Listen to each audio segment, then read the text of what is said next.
All right, guys, welcome to the Young Turks. I've got a hell of a lot of show for you guys, as you can tell by the papers that I am holding. Okay, a little bit later in the program,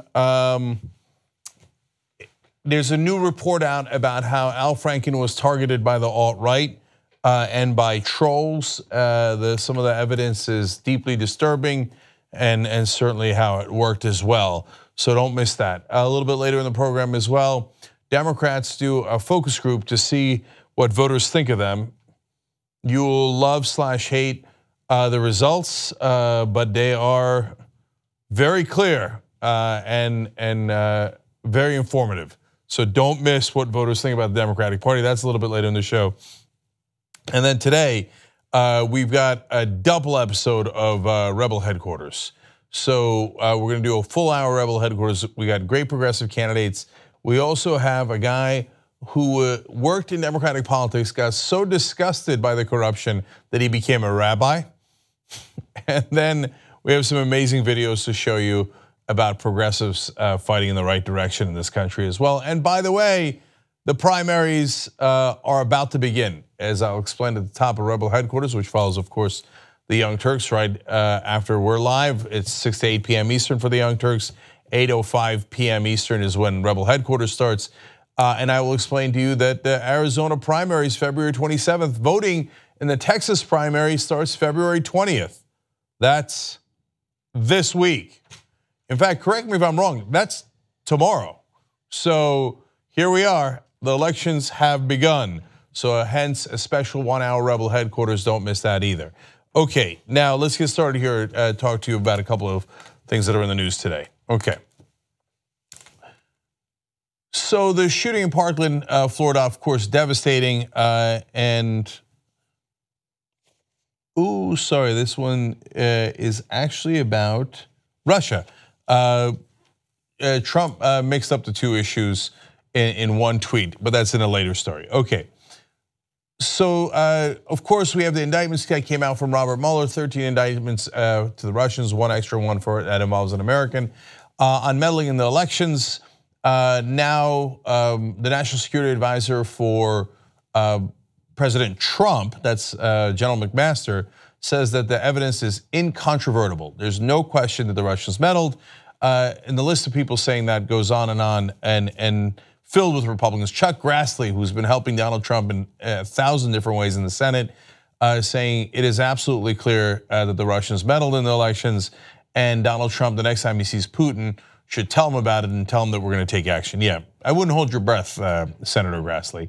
So, but now that it has been proven that there is at least evidence of the Russian meddling, is Donald Trump going to accept that? Is Fox News going to accept that? Well, the answer is partly. This is going to be good. So, first of all, Donald Trump would like to do a deflection, and this is particularly grotesque. He says, very sad that the FBI missed all of the many signals sent out by the Florida school shooter. This is not acceptable. They are spending too much time trying to prove Russia collusion with the Trump campaign. There is no collusion. Get back to the basics and make us all proud. That is super gross, to use the Florida shooting for your own personal benefit and to try to end an investigation that might or might not show that you worked in collusion with the Russians, but for you to now attack the FBI using the shooting as an excuse to try to cover up your own potential crimes, it doesn't get any grosser than that. So that is one way that they are trying to deflect blame. Now the second one is the more amusing one, which is to blame Obama, of course. So Trump says, finally, little Adam Schiff, the leaking monster of no control, is now blaming the Obama administration for Russian meddling in the 2016 election. He's finally right about something. Obama was president, knew of the threat and did nothing. Thank you, Adam. So now that is partly true. I think that the Obama administration should have done a lot more. Joe Biden revealed why they didn't just a little while ago, about a month ago or so, when he said they were afraid of what conservatives and Steve Bannon were going to say. That is so sad. So now that doesn't mean that Obama was the person responsible for the Russian meddling or that they did it on behalf of Obama. Obama and his party certainly did not benefit from the Russian meddling. Trump did. That doesn't mean that he collaborated with them, but he's certainly the benefactor of that. Now to turn around and blame Obama exclusively for it is ridiculous to say the least. One more from Trump here. He says, now that Adam Schiff is starting to blame President Obama for Russian meddling in the election, he's probably doing so as yet another excuse that the Democrats, led by their fearless leader, crooked Hillary Clinton, lost the 2016 election. But wasn't I a great candidate? That's such a pathetic, weird thing to ask on Twitter. You're already the president. Just let it go, man. Now, I know you can't let the Russian investigation go because they're likely to catch you. But in terms of the election, who won, who lost? You're in the White House. You won. Let it go. Let it go. Yes, she got more votes than you. Yes, they're making excuses. That part I agree with. But he can't let it go that she had got more popular votes and he's still trying to attack Hillary Clinton. And of course, in a roundabout way to say when Hillary and Obama were in charge, some of these guys at the FBI were still here. Let's fire them all. Not because he's worried about Obama or Hillary, but because he's worried about what they're gonna find out about him. Of course. So now we are gonna go to videos where we show you Sean Hannity weighing. So here's Fox News. Have they also picked up this absurd idea that in fact the Russian meddling is Obama's fault? Let's find out. This Putin-led operation back in 2009, nobody in the media is telling you, started over years before, a year and a half before the CFIUS board. That's 9 Obama federal agencies, including Hillary as Secretary of State, Eric Holder as Justice, approved the sale of Uranium One.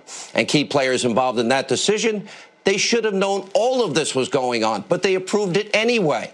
And the real question is, knowing all of this, knowing Putin's efforts in 2009, and knowing we didn't have enough uranium in America, why would CFIUS and all these agencies and the Obama administration, why did they allow Russia, a hostile foreign entity, to take control of 20% of our uranium, the foundational material to make nuclear weapons? And we're supposed to be surprised at today's indictments? This that they told you about today goes back to 2014. Where hell was the Obama administration? What did they do then to stop this? Now remember, NBC News reported after the election, the Obama administration didn't do more to stop Russia because they thought Hillary was going to win. So the Uranium One story he's bringing back from 2009 has nothing to do with the indictments, nothing at all. He's just throwing that in there because Donald Trump loves talking about it and trying to blame Hillary Clinton and Robert Mueller, who was the head of the FBI at that time, so he could fire Mueller. Okay, so 2014, that does have to do with the indictments, and the prosecutors are showing, the special counsel showing, that Russia had plans to meddle in our elections and begun to do so as early as 2014. So why didn't Obama do anything about it? Partly a very good question, as I explained earlier. I think he should have had the courage to not worry about what the Republicans, and ironically, what Fox News would say about him. But there is a very literal reason why it got blocked. Not just their concern about the right-wing media, but they had a meeting of all the different congressional leaders and they wanted bipartisanship for them to all come out in unison and say it is unacceptable for the Russians to meddle in our elections. The person who blocked it at the time was Mitch McConnell, the leader of the Republicans in the Senate. He said, no, I will not agree to this bipartisan statement. In other words, he's thought it looks like they're helping my candidate, Donald Trump, so I don't mind the Russians meddling. Mitch McConnell made that decision before the election. He was told about it by the intelligence agencies. Now it is proven that is exactly what they were doing. And he basically said, not only do I not care, well, since they're helping my candidate, I'm kind of happy with it. So no, I will not put out a statement and I will not support it. And that was a signal to Obama and Biden, you better not do this. Otherwise we'll say you're meddling in the election and trying to throw a curveball. Now, if I was Obama, would I have gone forward anyway? Of course, I don't give a goddamn what Mitch McConnell says. But that's Obama, the whole 8 years, so scared. What is McConnell gonna say? What is Steve Bannon, what is Fox News gonna say? Look, it turns out, you know what they said? Afterwards, they used your own inaction against you. And they blame you for the meddling now because you didn't do it. You made the mistake of listening to them and not doing something about it. How's that for irony? Nah, God, if you're a progressive and Fox News is gonna yell at you, you should be thinking, goddamn right they are. Every day they're not yelling at me, I'm not doing my job. So you got all these comfy senators sitting there What's the Fox News going to say about it? They're going to say something about you either way, you morons. All right, anyway, here's one more from Hannity. Given what we know now, President Obama hit the top members of his administration. They owe you an explanation. Hillary owes you an explanation because what this did is a dereliction of duty. They failed to stop a major national security threat.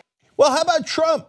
He can do something right now. He's the president right now. Again, Sean, I don't know if you got the memo. Hillary didn't win. She's not the president.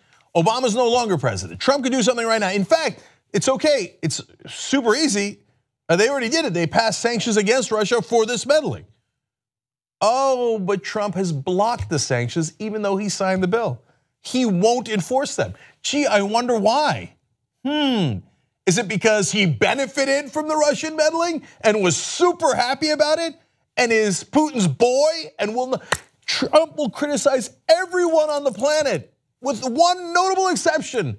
When it comes to Vladimir, he's on his hands and knees. Oh, Vlad, what do you need? What do you need? Criticize him, check him, protect our elections. No way, he's never done anything about it. Which brings me back to Donald Trump and another one of his tweets. He said, I never said Russia did not meddle in the election.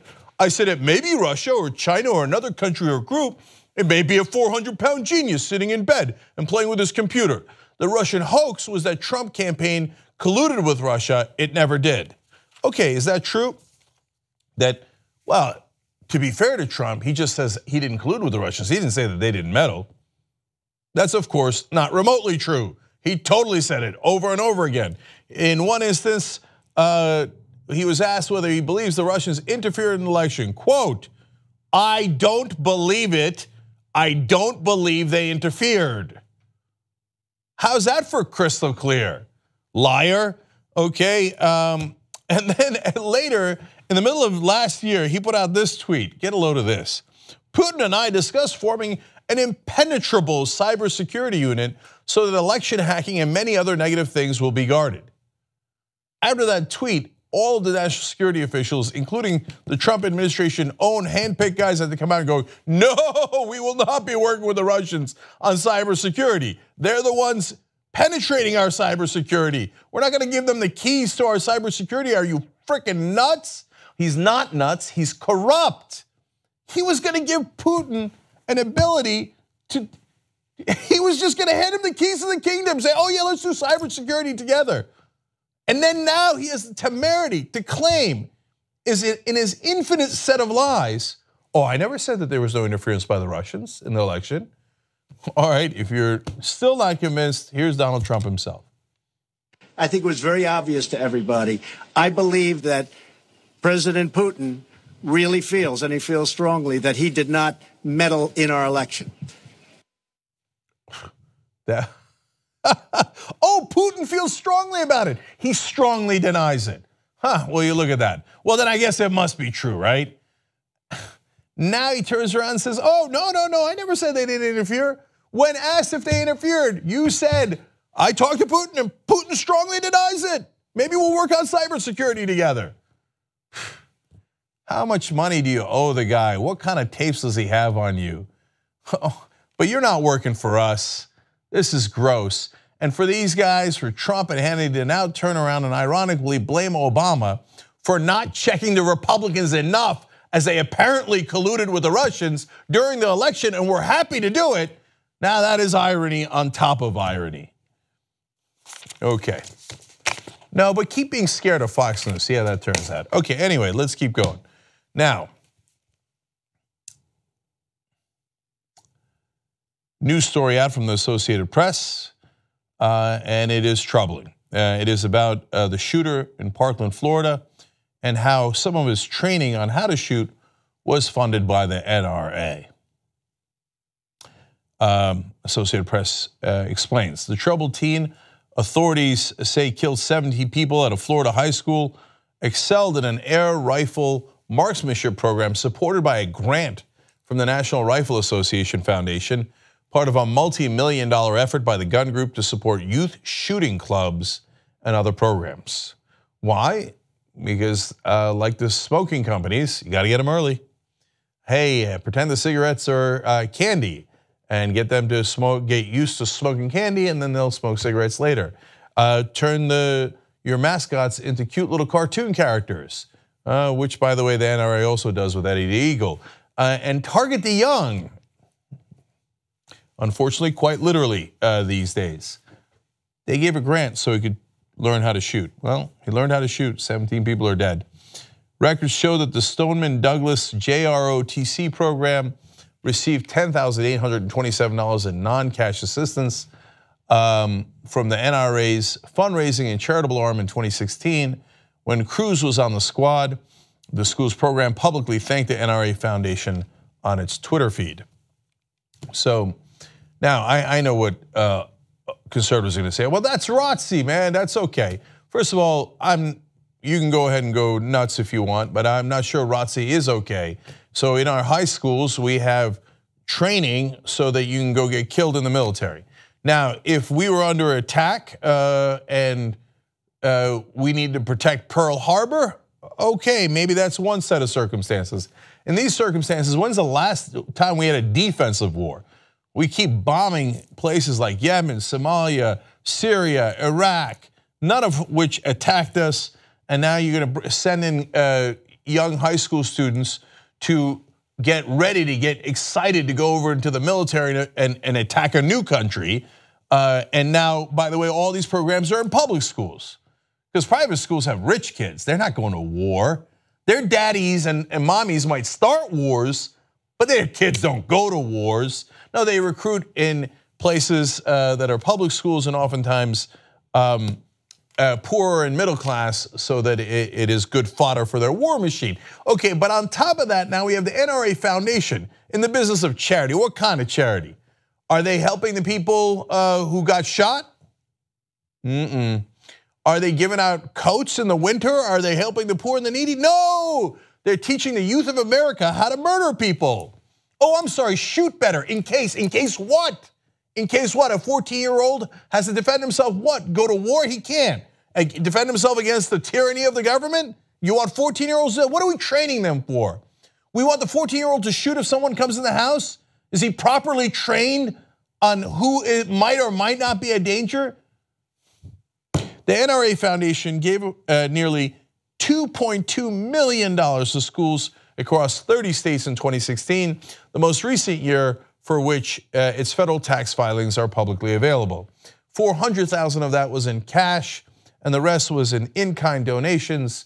Targets, air rifles, and the list goes on and on. But whatever you do, little Johnny, make sure that you learn how to use a weapon so you could buy one later from the people who fund us, who are the gun manufacturers. Okay.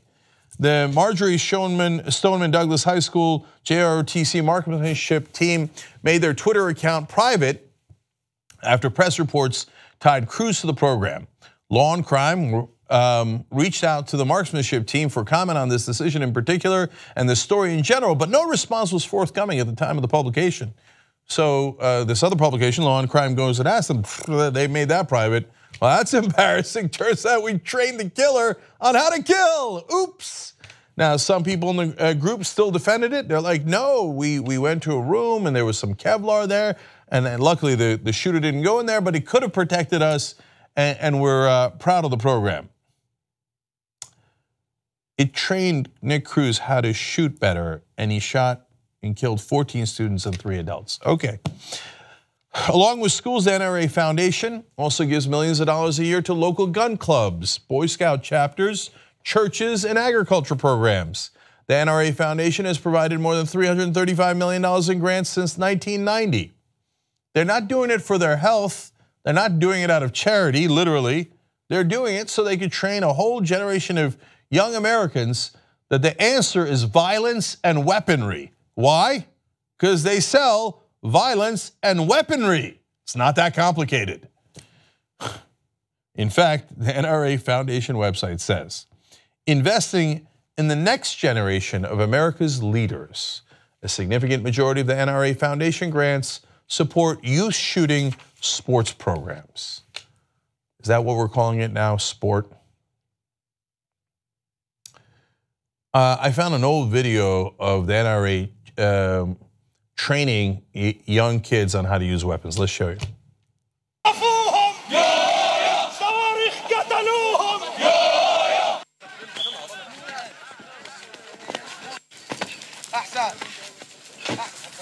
Oh,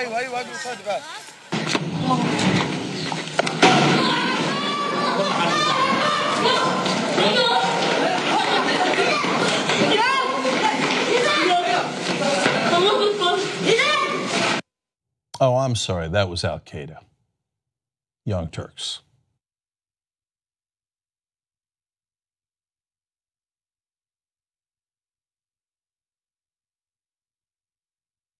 I have decided that I'm going to get ripped.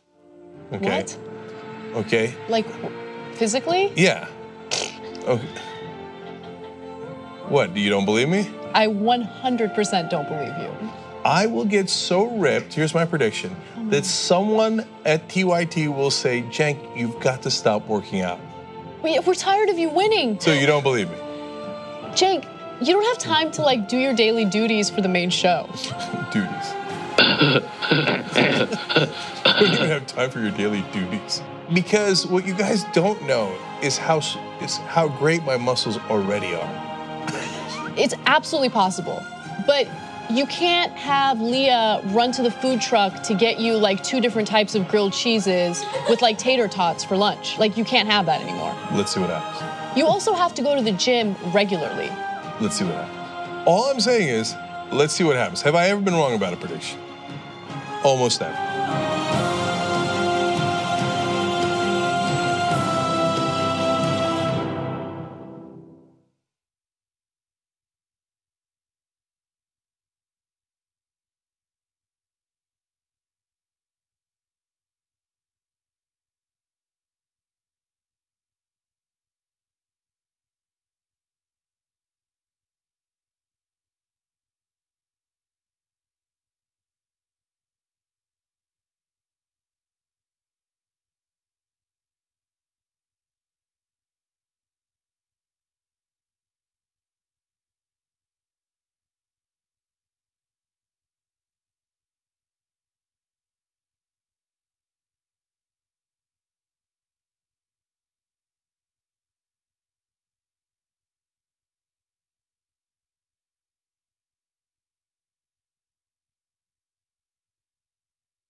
All right, back on the Young Turks. Lots of stories today. Sorry, I'll do tweets in the next segment. Let's just go right over here and tell you about something slightly positive. Okay. So, tragic shooting in Parkland, Florida. 17 people dead. Now, people are reacting and fighting back. And the people that are leading the charge, in this case, kids, students, including a demonstration out in front of the White House today. Let me show you some of the pictures. Exactly 17 DC students lied down in front of the White House today, obviously to protest their lack of any action in protecting the kids and doing any type of gun control, and they're asking the White House to take action, and I hope they do. And one of the reasons they said that they were doing it is because they said, look, there's been basically one school shooting every other day in the year 2018. We don't know. It literally could be us tomorrow. That's powerful. All right, now some of the students that were in the last shooting in Florida have spoken out and are continuing to speak out, also saying we must take action. Let's go to student Cameron Caskey first. My message for the people in office is you're either with us or against us. We are losing our lives while the adults are playing around. And we have received endless support from your generation, and we thank everybody for that immensely because we really appreciate it. We don't need you. On March 24th, you are going to be seeing students in every single major city marching, and we have our lives on the line here. And at the end of the day, that is going to be what's bringing us to victory and to making some sort of right out of this tragedy. So I'm going to tell you more about that march in a second and give you the information on how you can participate. But now let's go to Emma Gonzalez, another student from the high school. So what do you say to the NRA? Disband, dismantle.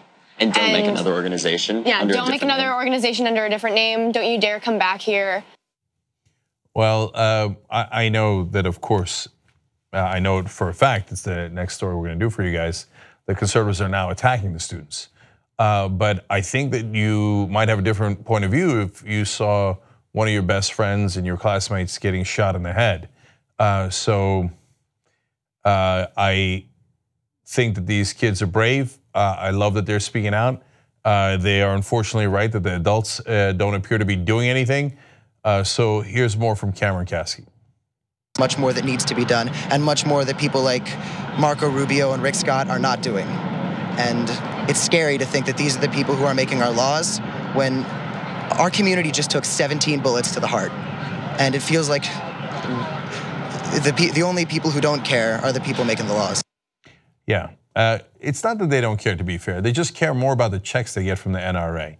That's what corruption looks like. Last one from Emma Gonzalez.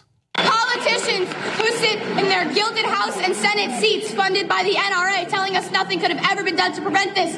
We call BS. They say that tougher gun laws do not decrease gun violence.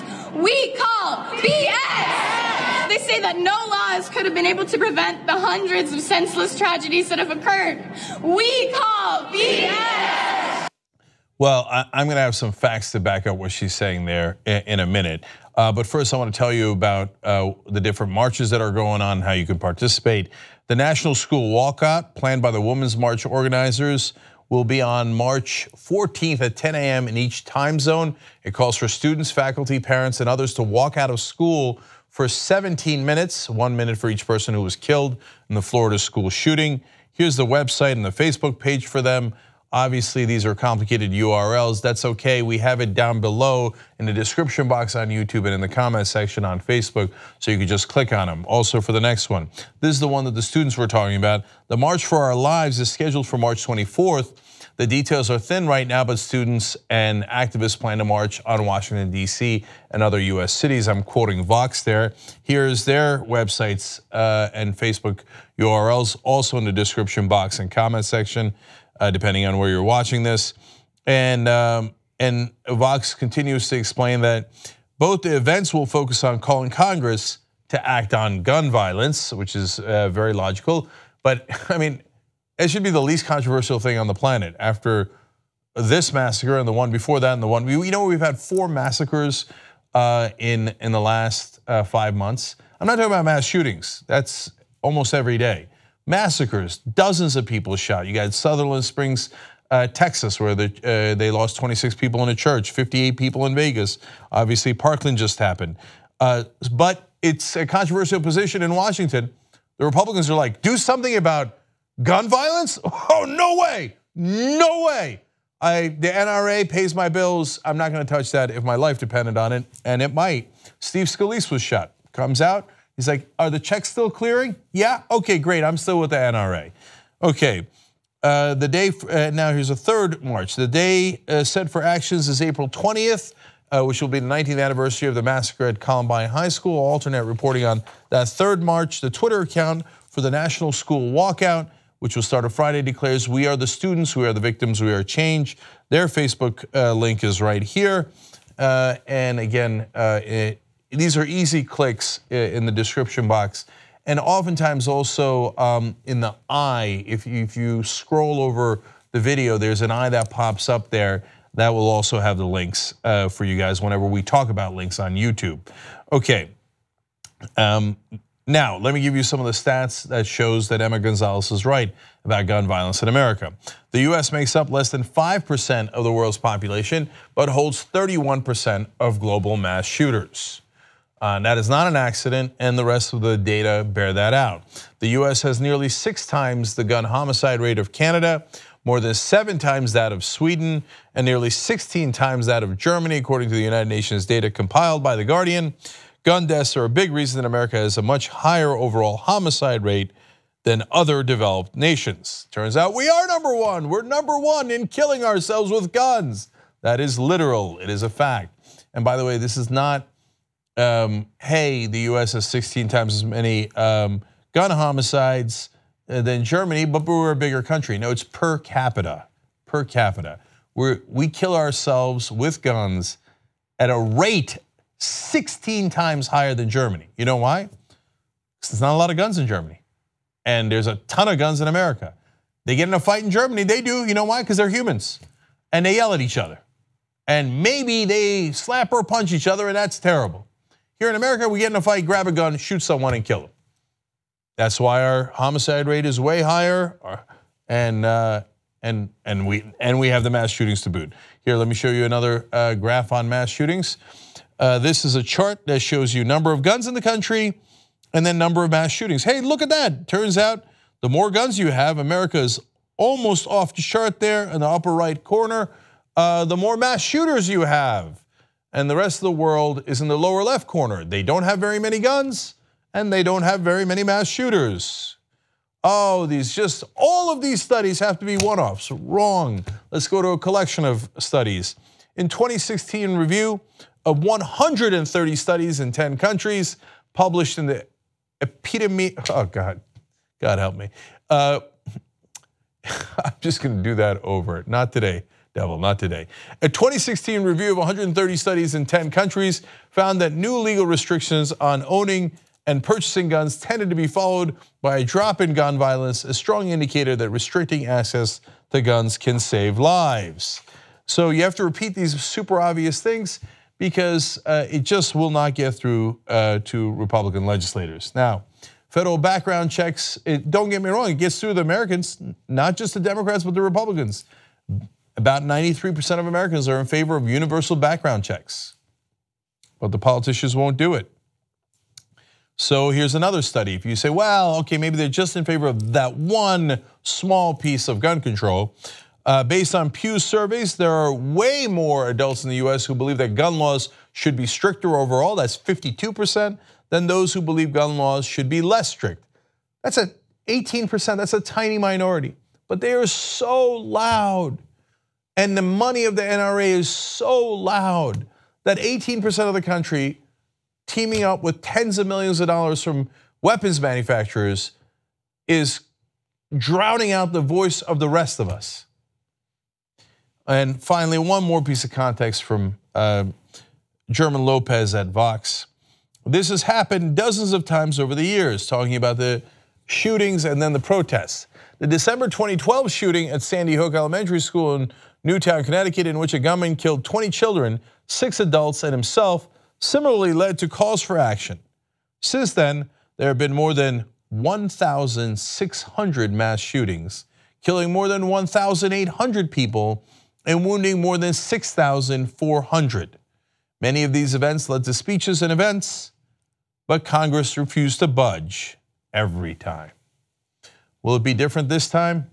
I hope so, and I hope that all the students and their parents and everyone else goes out to these marches and then says, you know what? I'm not going to vote for another Republican or Democrat if they're taking NRA money and selling our kids out and letting them get killed in one mass shooting after another because they'd like another donation from the NRA. We're tired of it. In fact, another story I have in the news for you today is one of the top Republican donors down in Florida said, no mas. I'm not giving the Republicans any more money until they do something about assault weapons. Enough is enough. How many kids have to die? That is a fair question. We should keep asking it until we have the answer from our politicians. And all right, I'm gonna leave it right there. I can go on and on. Okay, so now let's go to, oh, here it is. All right, sorry guys, give me one more sec. Going to the next story. The good guy Republican, believe it or not, does exist. At least he's a good guy on this issue, not on other issues. I'm going to get to him next. But first, let me show you the Fox reaction to the students. Okay. So after the Parkland shooting in Florida, a lot of the students down there are going to demonstrations. They're speaking out on television. They explain on TV how they saw their friends get butchered and massacred right in front of their faces. And so they understand that adults aren't going to do anything. Our political system is sick. So they're speaking out. Here's some of the stuff that they're saying. Delaney Tarr says, because of these gun laws, people that I know, people that I love have died, and I will never be able to see them again. That's a student at the high school where the shooting happened. A crowd chanted at one of these protests, vote them out, vote them out. There was a sign that said hashtag never again. Well, unfortunately, we're on a countdown to it happening again, because it always does in this country, because we have no gun control. But that is the point of these rallies. And another sign said hashtag do something now. They are right about the fierce urgency of now, because we're all on a countdown to the next school shooting. It's a near guarantee at this point. If your kids are in a school somewhere, are you sure that's not the next school to get shot up? There's no way to be sure. The only thing we can be sure about is until we do something about gun control, I guarantee you, I said near certainty, but unfortunately it's not. It's an absolute certainty. I guarantee you there'll be another school shooting. The only question is where and if it involves your kids. Another sign said simply, don't let my friends die. Okay, so Fox News reported on this, and then they sent out a tweet about their article.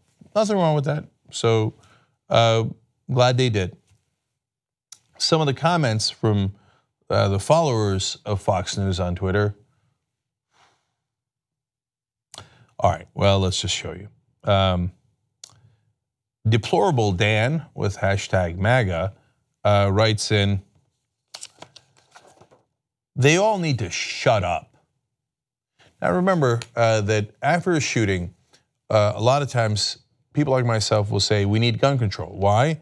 Because I'm tired of seeing kids get shot. And I know for a fact that more guns leads to more school shootings, more mass shootings, and more gun homicides. That is true all across the world. 130 studies have proven it out. Okay, what do the right-wingers online say? Oh man, you have no respect for the victims. You know, you speaking out while this emergency is still an emergency, while we haven't forgotten about it, while we haven't done our delay tactics and never taken any action on it. It is outrageous. What about the victims? As if they care about the victims. Now they're telling them, why don't you just shut up already? Well, it turns out you don't like their message. You don't like that they didn't like to see their friends murdered right in front of them, and now you're telling them to shut up. If it was just one, okay. And look, I grant you it's social media, but there is an ugliness out there. Brandon writes in, I wonder how much this kid's being paid. Yeah, of course. Because you'd have to be paid to be bothered to see some of your best friends murdered right in front of you. Some of the kids literally saw the bullets going into their friends and killing them. Oh, they're being paid. So now here's another obnoxious meme from the right wing. Have they no decency? No, none whatsoever. Let me see this now. They took a old movie picture and put it up. Oh, you just did the Tide Pod challenge. Please tell us all your ideas for gun control. In other words, kids are so stupid. Ha ha, you kids, what would you know about gun control? Well, they know a lot about it. I'm not sure anybody in the country knows more how damaging it is more than they do. They saw it with their own eyes. Now here's another tweet. Kids using the mainstream media to try to demolish the Second Amendment and have a police state like communist governments. No, that'll never happen.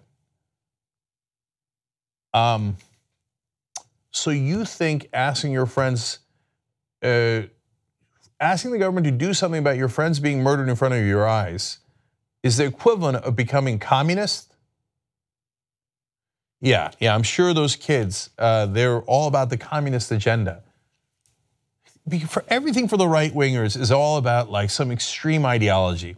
It's all projection. Since they're extremists, they think, oh no, that kid is not disturbed by his best friend being murdered and seeing 17 dead bodies in the hallways of his school. No, it's that the kid's a communist. Okay, great. I got two more. How could it get worse? All right, well, let's go to Chris Thomas. Wonder if they had rallies planned weeks before this tragedy. Oh, I see. Of course, it's a conspiracy. Oh, I'm so sick of their grotesque conspiracy theories. It's never their fault. They can never take personal responsibility. You're against gun control. We have out of control guns in the country. 130 studies have showed that those guns lead to higher mass shootings, higher school shootings, higher gun homicides over and over and over again. It is absolutely incontrovertible evidence. So what do you say? Oh no, man, yeah, I bet somebody else did it and they had it all planned out. Yeah. You people are monsters. So, and here's the last one from Andover in 1982. Change must start within them. Unless they change within, nothing will be accomplished. Okay, all right, wait, not so bad, but I'm a little worried. And then the final sentence. It wasn't the gun, but one of them. Oh, great. Blame the students who got shot. There is no bottom to the right-wing barrel. There's no one they won't insult. There's no one they won't attack. And there's nothing they won't do to protect their ideology. Truth be damned. Human decency be damned. Okay. Now let's go to the one Republican donor that actually is doing the right thing. I'm trying to be fair, give credit where credit is due, okay? So the Republican Party has been taking tens of millions of dollars from the NRA. Donald Trump alone took $30 million. Marco Rubio down in Florida, who promises that there'll be no gun control, has taken $3.3 million from the NRA, and the list goes on. But finally, one Republican donor has had it, and he's actually leading a bit of a countercharge among Republican donors on this issue. So look, I'm sure that I don't agree with him on almost any other issue, but I commend his strong and brave stance on this one.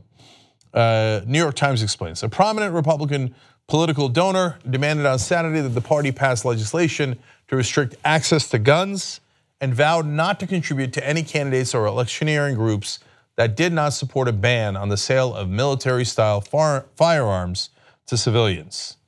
Well, bless his heart on that one. L. Hoffman Jr., a Florida-based real estate developer who was a leading fundraiser for George W. Bush's campaigns, said he would seek to marshal support among other Republican political donors for a renewed assault weapons ban. Now, this is not a minor donor. He has given millions and millions of dollars to different Republicans running for office throughout the years. He himself says, quote, for how many years now have we been doing this, having these experiences of terrorism, mass killings, And how many years has it been that nothing's been done? It's the end of the road for me. Now, look, I'm going to get a little cynical here, but I think that the tens of millions of dollars that corporations have, and it is oftentimes gun manufacturers, hence corporations, that funnel the money to the NRA, and then the NRA funnels it to the politicians.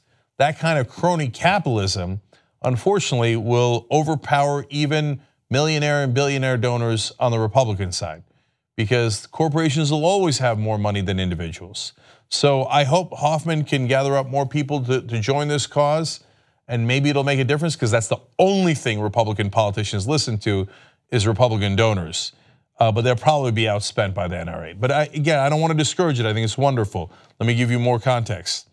Republican elected officials in Washington and Florida have shown no significant interest in considering new gun restrictions after the Florida school shooting. The party, which has full control of both the state and federal government, has traditionally opposed virtually all new limitations on firearms. And that is absolutely true, but Hoffman is not deterred. He says, if we go from Florida to Las Vegas and now Parkland, you just have to know that there are others around the country just dreaming about staging another mass murder. That is absolutely true, and tick tock, until we have another one. It's coming, it's around the corner. Don't get surprised when it happens, and there'll be another mass shooting, unfortunately, very soon. All right, now it has spread to other donors as well. Peter S. Rummel, a Jacksonville-based donor who gave $125,000 to Jeb Bush's super PAC in 2016, said he was on board with Mr. Hoffman's plan and would only contribute to candidates supportive of banning assault weapons. He said the Parkland shooting was a turning point. Look, it's sad that Sandy Hook was not a turning point. It's sad that Orlando was not a turning point. Las Vegas was not a turning point.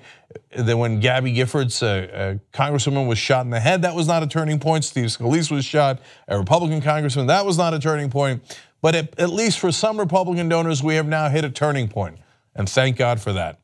Hoffman says, I will not write another check unless they all support a ban on assault weapons. Enough is enough. And he says, furthermore, I'm going to email every single donor I know in the Republican Party and try to get them on board. We really got to start a little movement here. I will take help wherever it comes from, and I don't care how much I disagree with Al Hoffman Jr. on other issues. We'll fight on those issues, and we'll fight in the battle of politics and ideas and ideology. In this case, he has taken a bold and correct stance.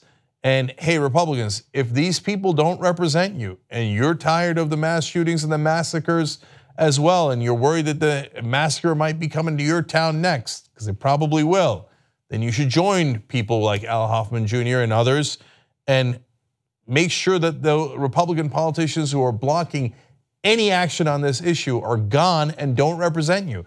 Elect other Republicans that are not bought by the NRA. Go to Democrats, do whatever you need to do, but don't give another dollar or another vote to any politician, and by the way, that includes some Democratic politicians, to any politicians taking money, blood money from the NRA to make sure that they do not do any gun control or take any action on all of these massacres that we're all suffering.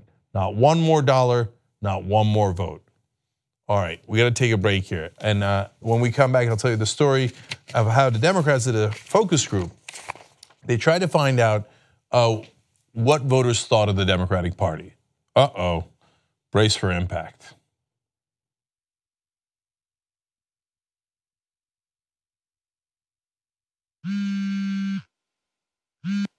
Hey, what's up? Aaron, what do you like better? Rabies or rabies? Go.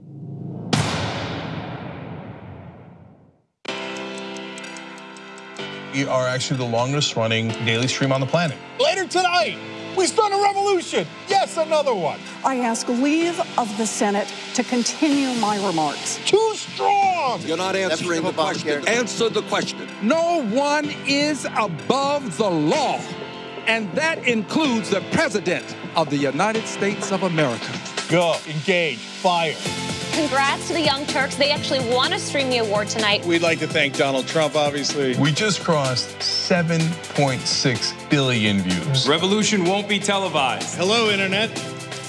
I am the least anti-Semitic person that you've ever seen. I think there's blame on both sides. Oh, these politicians, they're the worst. They had these beautiful soft towels. It's just so wrong. They took your wealth and redistributed it to them. The government's robbing you, and they're distracting you with fucking nonsense. Fake news, the enemy of the people. Nobody knew that healthcare could be so complicated. I can't speak as dumb as he understands. The market will be destroyed by this plan, and 45 million people will be left without insurance. They will be met with fire and fury. We've just launched 59 missiles. MSNBC shows the bombs taking off, and Al Jazeera shows you when they land. The profiling and the Muslim bans have begun. Today, my father and brother await deportation. Horrific act of violence in Charlottesville. I want you to see what hate looks like in America.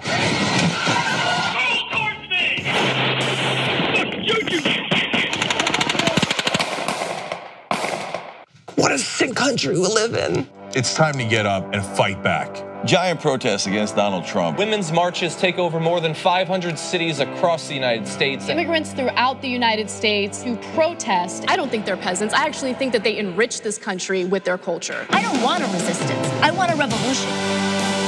History is not on your side. Your fundamental principle is flawed. This is outrageous. It's unethical. It's bad government. And frankly, it's fucking, corruption. We work together as a community and we stand up for each other. A total solar eclipse, oh my God.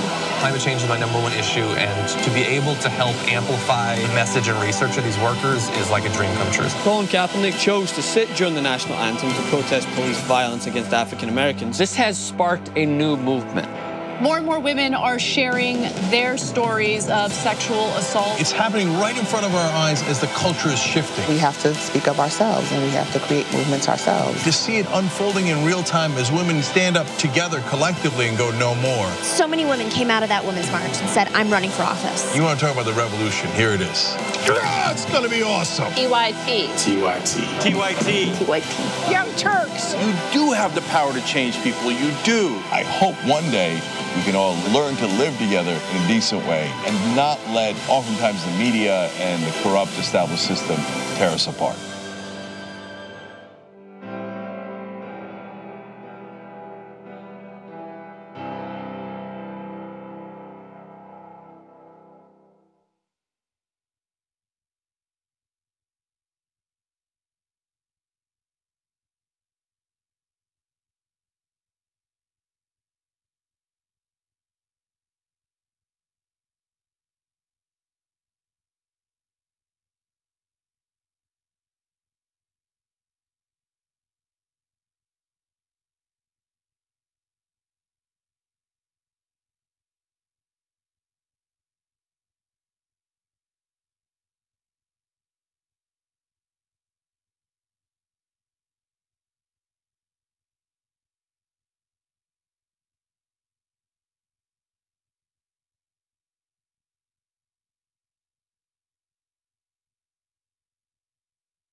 Back on the Young Turks, Teely Q writes in, the election has begun, release the hounds.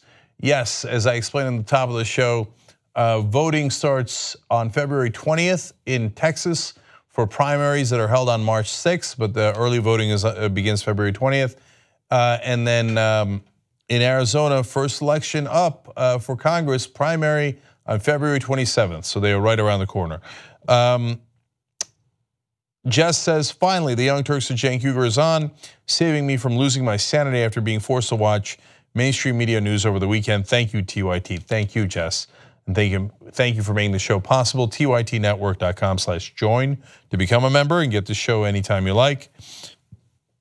Gonzo Tokyo says about Emma Gonzalez's speech, Emma's speech was the most powerful I have seen in years. You can see the pain, fear, and rage in her voice.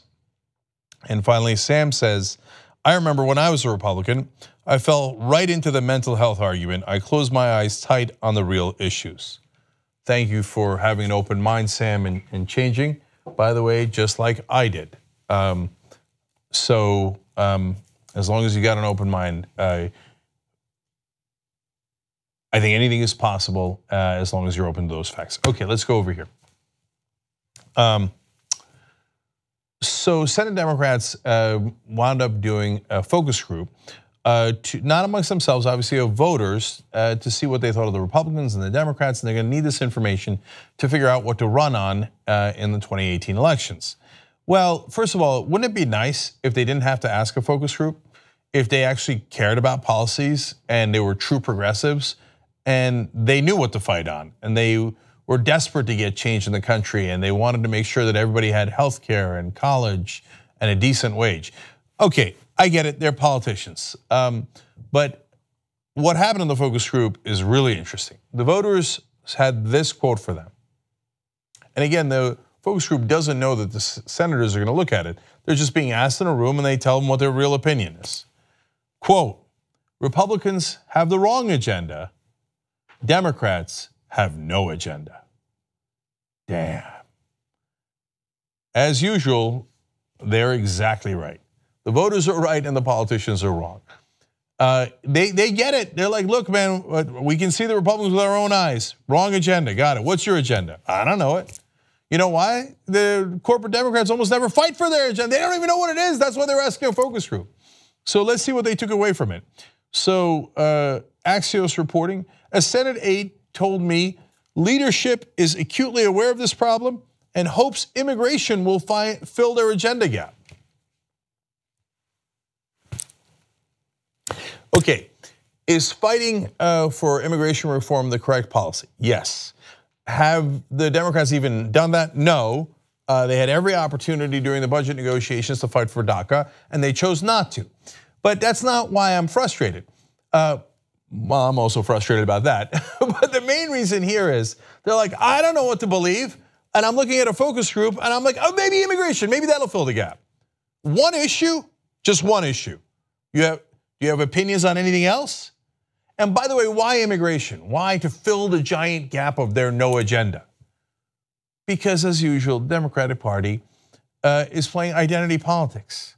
Latinos, come here, come here. We'll eventually do immigration reform, and we didn't do it now. We didn't use our leverage because that would have upset the markets and hence our donors. And we care a lot more about them than we do about you. But come here, Latinos. Yeah, immigration. I care about immigration. That's going to fill my empty gap of a mind as a Democratic politician. Another top Senate aide, however, told me their messaging will highlight a broader set of issues, including pensions, opioid funding, child care, and student loans. They will boast that they moved the ball forward on these issues with the budget deal. First of all of those are anodyne. Oh, you're for helping people with opioid addiction. Are you also for breathing oxygen? Wow, congratulations. A bold, bold move. I'm not saying be against those things, but those are all layups. And what do you mean student loans? You want to wipe out student loans? No, not practical, not practical. With that kind of money, we could finance another war in the Middle East. Not practical. So what do you mean help with student loans? I know, help around the edges. That's pocket change Democrats. So their list is not remotely progressive. It is as small a progressive agenda as you could possibly have. The second part that's frustrating about that quote is, we'll brag about what we did with the budget deal. No, that's why we told you not to support the budget deal. That was a Republican budget that you just passed. Don't brag about that. You should be doing a campaign for all the things that you would pass if you were in charge, not the crumbs that the Republicans gave you off of their table. But you don't want to do that kind of campaign because you don't actually want to pass anything if you're in charge. We saw what happened when you had a supermajority. You pushed that boulder all the way up a hill and finally got Mitt Romney's healthcare plan passed. And if you don't know, look it up. The Obama healthcare plan was copying Mitt Romney's plan in Massachusetts. It was copying Heritage Foundation, a right-wing think tank's plan. If look, you say, hey, it's better than what we had, I agree with you. But those are the crumbs off of the Republican table. Can Democrats have a vision for something that would be better if they won? I know progressives can. I know uncorrupted Democrats running as Justice Democrats and others backed by Our Revolution and other actual progressive groups. Yes, they can. They're running because they're desperate for change. They've quit their jobs. Some of them take no salary at all because they fight for change. But for the corporate Democrats, the overwhelming majority of the establishment Democrats in Washington, oh, what's our plan? I don't know. What did our donors say? Can we just keep it going on neutral? Gee, I can't tell why we're losing. Because one side has an agenda. It's a terrible agenda. The other side has nothing. Okay, last one quote from Axios here covering this story, Jonathan Swan is, several top Hill Democrats told me they worry too many of their colleagues think they can flip the House just by bashing Trump and talking about Russia. Well, it's good to see that there are a couple of sane Democrats left in the country, but they are apparently overwhelmed by the other Democrats in the House and the Senate. That is a terrible idea, to just run against Trump and talk about Russia. Look, you want to run against Trump in some portions of your campaign? Of course I hear you, I understand that. And overall, there's a lot of sense in that. But if that's the only thing you have to offer, well, that's what Hillary Clinton did. She ran against Trump. Okay, now look, she can say she had all the white papers in the world, but what did she emphasize in the media? What message did she try to deliver when she was on the campaign trail and in the debates? It was mainly, and in her political ads, it was bashing Trump, bashing Trump, bashing Trump. But people thought, but what's your agenda? It looks like you're for the status quo. And that is the #1 problem that the Democratic Party has. Because in reality, a lot of them are for the status quo. Talking about Russia during the elections, you want to encourage the special counsel to continue his investigation? Wonderful. There's not only nothing wrong with that, I think that's exactly what should happen in a democracy. You want to talk about that on the campaign trail? How's that going to equal higher wages for the average American? Is that going to pay for their kids' college education to get equality of opportunity? Is that going to give them health care when they get sick and their mom needs treatment? Talk about their lives, have a real agenda, but as long as they're hooked on that corporate money, they're never ever gonna do it. So vote all those bums out in the primaries that are coming. Put in as many progressives as you can, because they'll at least fight for you and you'll know they'll fight for you. And if they don't take corporate PAC money like the Just Democratic candidates don't, and now more and more are beginning to not take corporate PAC money, we're winning on that issue, then at least you know they're uncorrupted. And that makes all the difference, because this is the corrupted and they're useless. Okay. I promised you this story, I gotta give you this story. Okay. And then there's some stories I didn't get to here, but I'm gonna do a whole hour of Rebel headquarters tonight.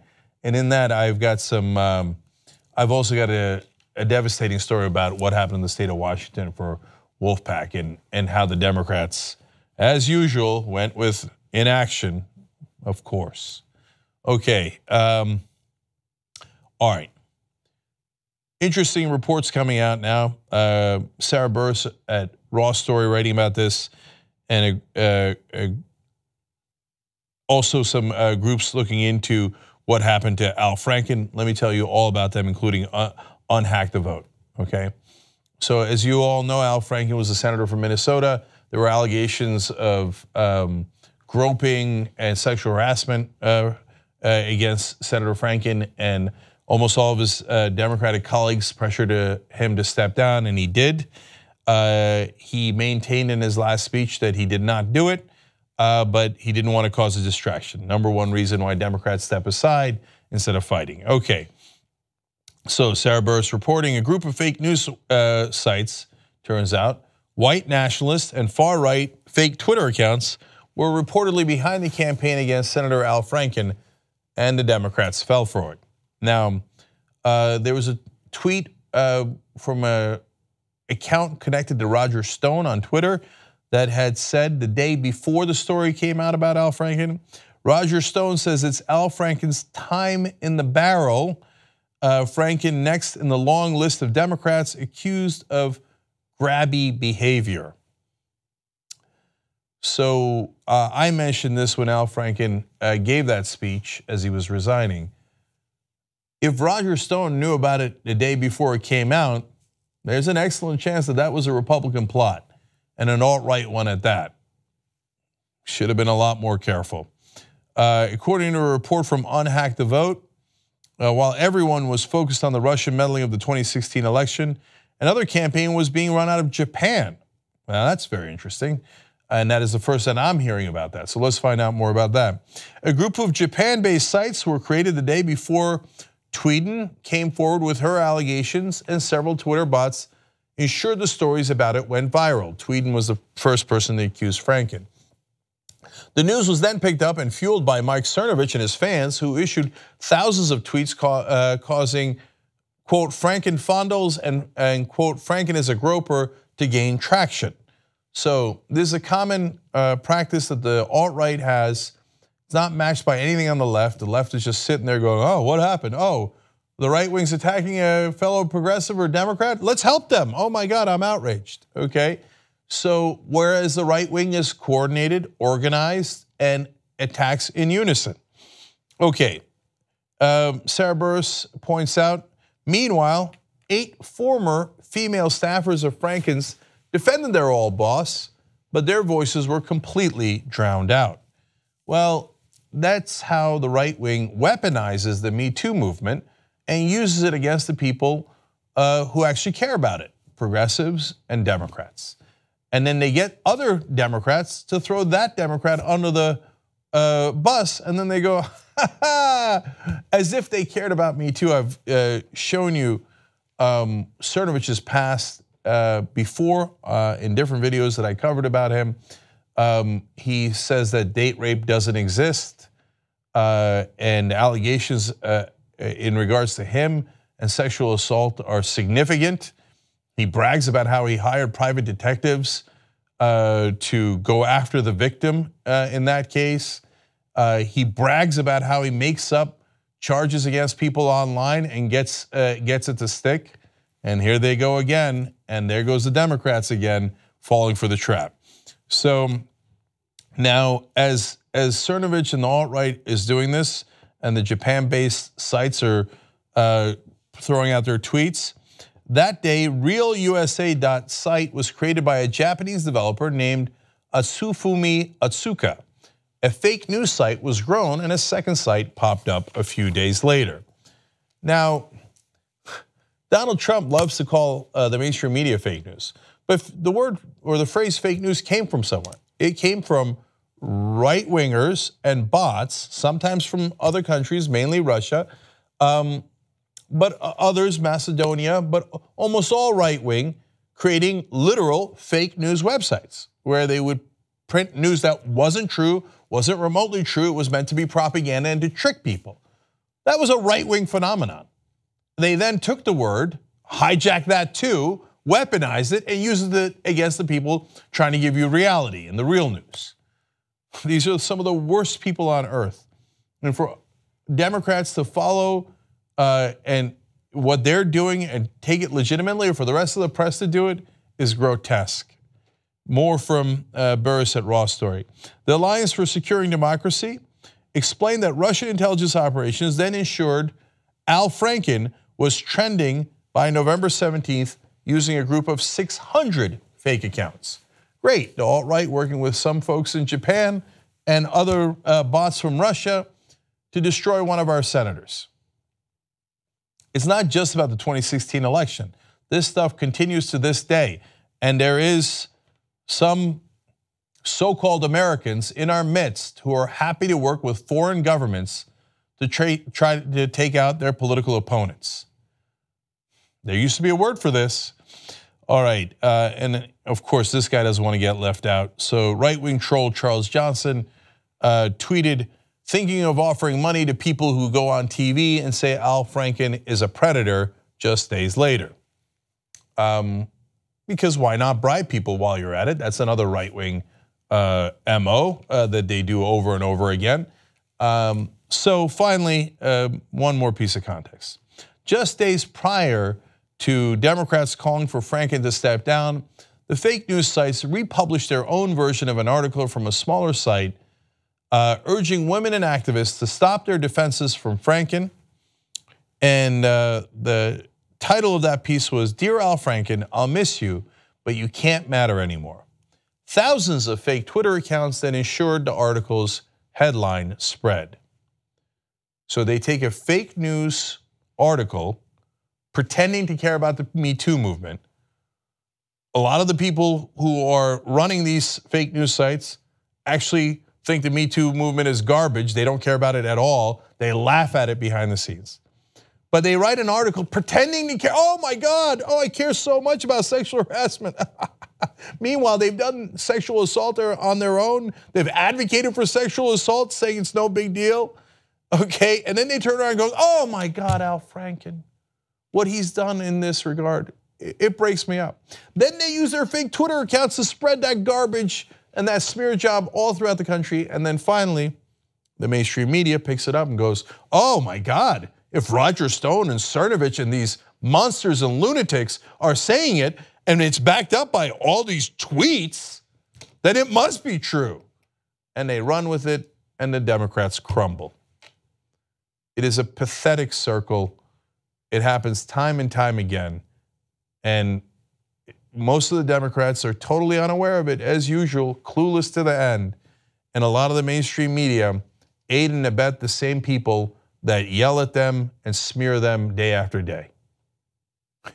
You guys ever want to catch on to this game? You have any idea what's going on? Wakey, wakey. But it's never going to work. They're just going to go along like suckers and fall into this right-wing trap pretty much every time. Young Turks.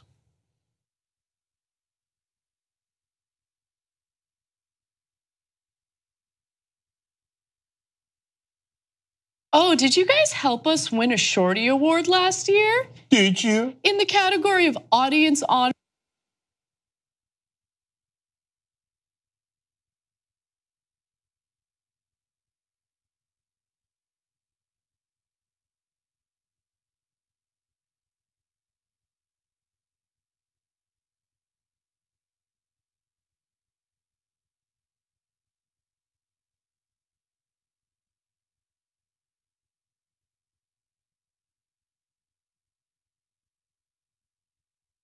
Overall YouTube presence. Best overall YouTube presence. We want to win it again this year. That's right. We want to win, and we can't do it without your help.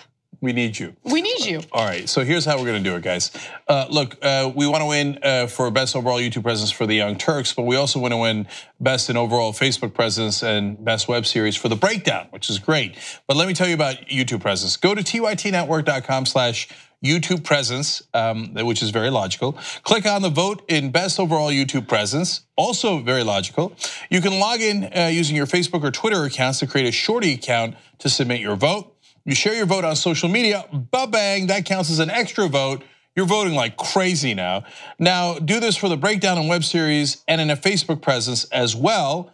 And you're seeing the links to vote on your screen. And don't worry, we'll have them in the description box below. So easy peasy, you just go right there, just click, boom, you're there. And get a load of this. You can vote once per day all the way to February 22nd. Every day, every day. Go nuts, have fun. You know, we always tell you to get out and vote. This gives you an opportunity to do it over and over again. Sorry, you know, by the end, we might just get tired of winning. No, and this is great practice for the midterm elections. You know, get that voting muscle in order. That's right, here we go, ready? Yeah. Practice.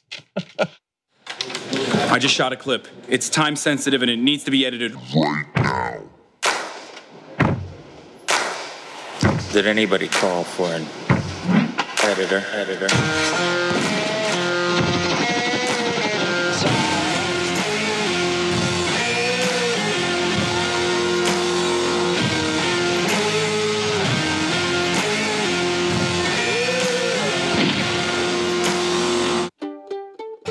Need this in an hour. But you're an editor too. Fuck you.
right, back in the Young Turks. We got a lot of stories for you guys in this hour, so I'm just going to read one tweet. N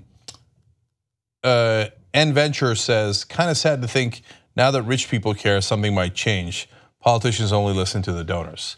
It's true. That was the story about the Republican donor saying, well, I'm not going to give you millions of dollars anymore unless you're for some small amount of gun control. Yeah. So at least that money talks. And member shout outs today are Daniel Hill and Jeanette Newman. Today, no post game because we're doing a double show of Rebel Headquarters. Don't miss that. And members, you get all the Rebel Headquarters whenever you want. You can listen to it, watch it, download it, or stream it. Of course, same applies to the Young Turks. And that is at tytnetwork.com/join. And tonight on Rebel Headquarters, someone who went into Democratic politics and came out a rabbi. Okay. Democrat, a guy walks into the DNC, walks out a rabbi. All right, so we'll explain in the show. All right, what's next, Anna? We start off with a little bit of entertainment news with a political twist. A little twist, so let's get to it. The Disney Marvel movie Black Panther broke all sorts of records at the box office during its opening weekend, and unfortunately, the movie has become politicized in some negative ways, but first let's start off with the positive. According to reports, the movie overperformed massively by grossing $201.7 million over the 3-day weekend, the biggest domestic debut for any film that's not a character team-up movie or part of a sequel trilogy. So that's nice, that's fun. Also, the film was powered in part by the second largest Thursday preview night ever at 25.2 million, as well as the second biggest Sunday in film history, 60.1 million, notching just behind The Force Awakens, which came in at $60.6 million. So Black Panther also represents the biggest domestic debut by a black director. So this is where things, unfortunately, needlessly become political and politicized. So the filmmaker behind this film was Ryan Coogler. He is a black filmmaker. And also when you look at the cast, you'll notice that, first of all, the co-writers were all black, and there were no white Americans in featured roles. They were in supporting roles. So nearly half of the film's North American audience, by the way, was female. More than 60% was older than 25, just to give you a sense of the demographic that went in to see the film. It did well, made a lot of money so far. It's expected to make even more money. But some people decided to take this positive story and turn it into negative one. We'll get to that in just a second. Yeah, so before we get to the madness on this, already there's some degree of madness. Right wing, why would you be opposed to this? I mean, aren't you betraying yourself by being opposed to, and by the way, let's be fair, it's not all right-wingers, not all Republicans, but obviously some that are enraged with this. If there's a million movies that are mainly all white casts, what's the big deal about having a movie that's mainly black cast? So what? Yeah. Right? I don't know why that's an issue. Like, I don't have a dog in any of these fights. I'm not really white, I'm not black, I'm somewhere in between. And I feel like, okay, some movies are white, but it'd be nice to have a diverse set on some of these so that other people can feel represented. But most of the movies are all white, but this is mainly a white country. And that movie happens to be mainly black. Great. I just don't understand what the big deal is. But it makes black people look heroic. Maybe that's a potential issue. So I want to be as fair as possible when covering this story. As far as I've seen, and I might be wrong because I don't have eyes everywhere at all times. As far as I've seen, there haven't been politicians or members of the GOP or public figures who identify as right wing who have come out and said negative things about this film. However, there have been a number of trolls online who have been spreading propaganda about the black community in regard to this film. So you may have seen some photos pop up on social media, particularly Twitter, which is probably one of the worst places on the internet, where people claimed that they were assaulted by black audience members as they went to go see the film. Now, all of these accounts have been debunked because the images that they used have been traced back to other images that have absolutely nothing to do with this film. Let's take a look at a few of the examples. Again, these are all fake. These have all been debunked. The first one shows an image of a bloody towel or napkin. The person tweeted, "Was at the Black Panther premiere, but a group of black youth said this movie wasn't for me. I am white. They then proceeded to assault me. I'm heading to the ER now." That tweet was retweeted about 400 times before it was debunked and taken down by Twitter. So some people are buying into this propaganda. Again, you can't really trace it back to any political group, right? It could just be trolls looking to get a rise out of other people. But the fact that their mind goes there should say something. No, I'm going to go further than you. Yeah, I'm going to connect to a group. It's right-wingers. There aren't progressive racists out there who are like, let me start racist memes. So that is not a phenomenon that exists at any kind of scale in America. Are there right-wing racists online who love to start racist memes? Yes, dime a dozen. And look, I know that a lot of the trolls think that they're funny and they're like, look, I guess I'm a right-winger, but me racist? No, I'm just having fun. But you are telling people, and a lot of people don't know you're kidding. And that's your great amusement. Like, haha, I'm kidding, but they don't know it. It's kind of a weird backwards thing in comedy, right? Like comedians are usually successful when other people realize they're funny and then laugh. They get a rise out of, no one realizes that we're liars. Isn't that funny? But in reality, if they don't realize you're lying, they might actually think that black people attacked a white person. Now, that's an anecdote. It happens to be a fake one, but it could scare people. And if you spread it around and around and around, you do it over and over again, you have purposely spread this malicious smear against blacks in America that they randomly attack white people. And that's not funny. That's racist. That's the definition of racism. Black people are bad and violent and attack white people for no reason. By the way, I lied. I made it up because it's not true. But I'm saying it because I'm an effing racist. And also, just own it. I know, but here's the thing: I don't believe anything on Twitter anymore, including. But Anna, you're savvy about it. Do you have any idea how many people believe everything they see on Twitter? I know, but listen to what I'm saying. Not that of course, I'm not going to believe this kind of like propaganda, racist propaganda. But more importantly, it's hard for me to believe that it's actual people behind these tweets. And what I mean by that is it could be bots. It could be a small group of people that like to, lead to some divide in the country by using whatever technology they have to maximize the number of these types of tweets. That's what I mean. Yeah, I understand. And it could be that initially it was a couple racists here and then the Russians thought, oh, this is wonderful. Right. Ooh, we love racism. It divides America perfectly, right? But either way, it's the 3 R's, right-wingers, racists, and Russians.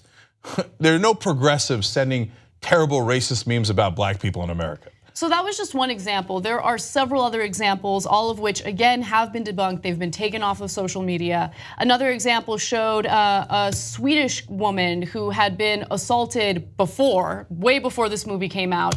But the person who sent this tweet out said, I went to see Black Panther with my girlfriend and a black teenager shouted, "You at the wrong theater," and smashed a bottle on her face. Yeah, that's again a Swedish girl who was assaulted in a completely different incident years ago. Another example, a man laying in a hospital bed with black eyes. The person said, "They threw me out of the theater and said it wasn't my movie. I don't have insurance and can't see." That was 23-year-old Michael Voller, who was hit in the face in London in May of 2017 in an attack that was reportedly precipitated by anger over the results of a soccer game. And it goes on, and I'm gonna skip a couple of them and just go straight to graphic 83. One person also used Rob Porter's wife's image to make it seem as though she was attacked while seeing this movie. And they're pretending, of course, that she was a different person, but that is particularly ironic. The right wing using the ex-wife of a right-winger who had committed domestic abuse against her in the allegations that have been laid out recently about Rob Porter. So a Republican beats up his wife, then they use the picture to say black people did it at a Black Panther movie screening. Well, look, couple last things here. One, if it's the Russians or whoever it is, some people in Macedonia, whatever it might be, right? All I know is it is almost consistently done to the benefit of the right wingers. And so they just keep pounding at this issue of race, and then they'll turn around and go, you guys are race obsessed. We're not the ones spreading fake news about how black people attack white people randomly. You're the monsters that are doing that. And then, by the way, the good news is it was wildly unsuccessful, as Anna pointed out, huge opening weekend. So that's a happy note. The country is not anywhere near as racist as these guys make them out to be, and as right-wing as these guys make them out to be. They make it seem like, oh, Trump won, so the whole country's racist and right-wing. They won't say racist, but they'll say, you know, is against unlimited immigration and banning Muslims and black crime and all that stuff, right? But it turns out, no, a lot of people went to see the movie, and finally, what happened? I thought right-wingers were in favor of the free market. Free market has spoken. They love the movie. So this is you trying to fight back in pathetic ways, and at least there's other things like our show to call you out. That's probably what drives them crazy about our show. Yeah. Let's move on to some economic issues in the US that have enraged me. Oh, you know, before we do that, do we have the JR pictures? We do have the JR pictures. Let's Can I just show you this because it's just fun for real quick? So J.R. Jackson is our producer. You guys see him on camera all the time. He has black superheroes tattooed on his arms. So he had the Black Panther before the Black Panther was cool. There it is.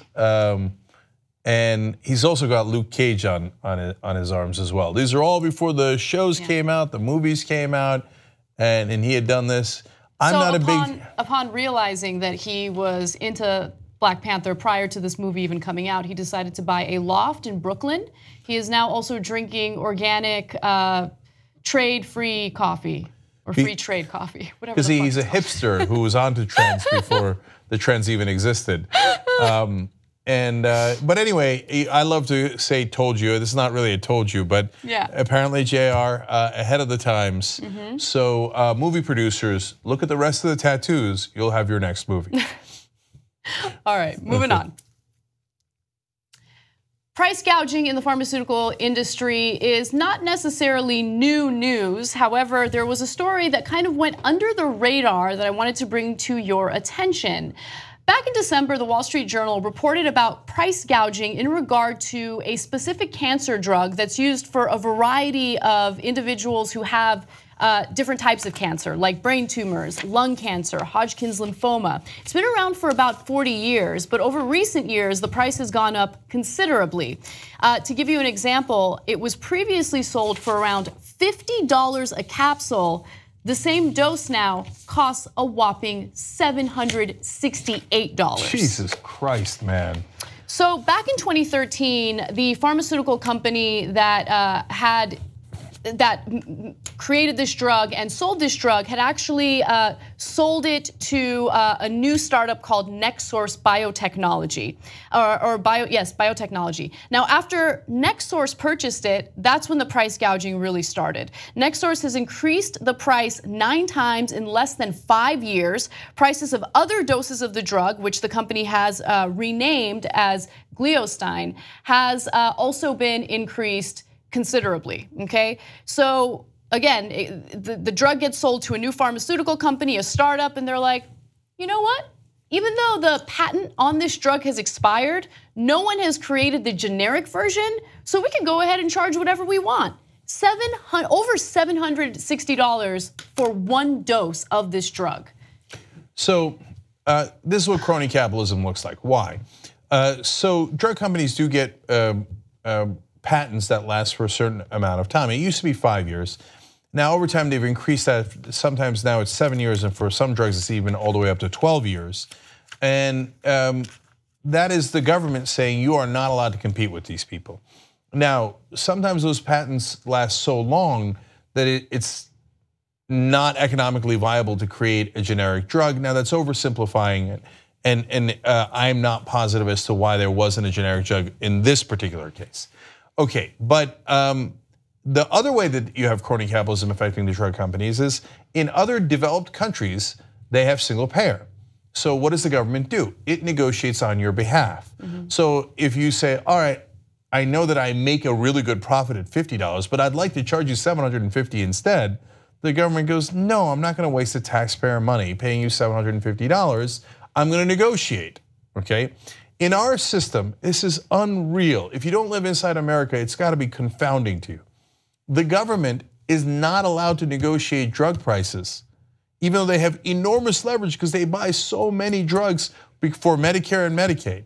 They literally wrote it into the law that the government must take whatever price the drug companies give. How is that possible?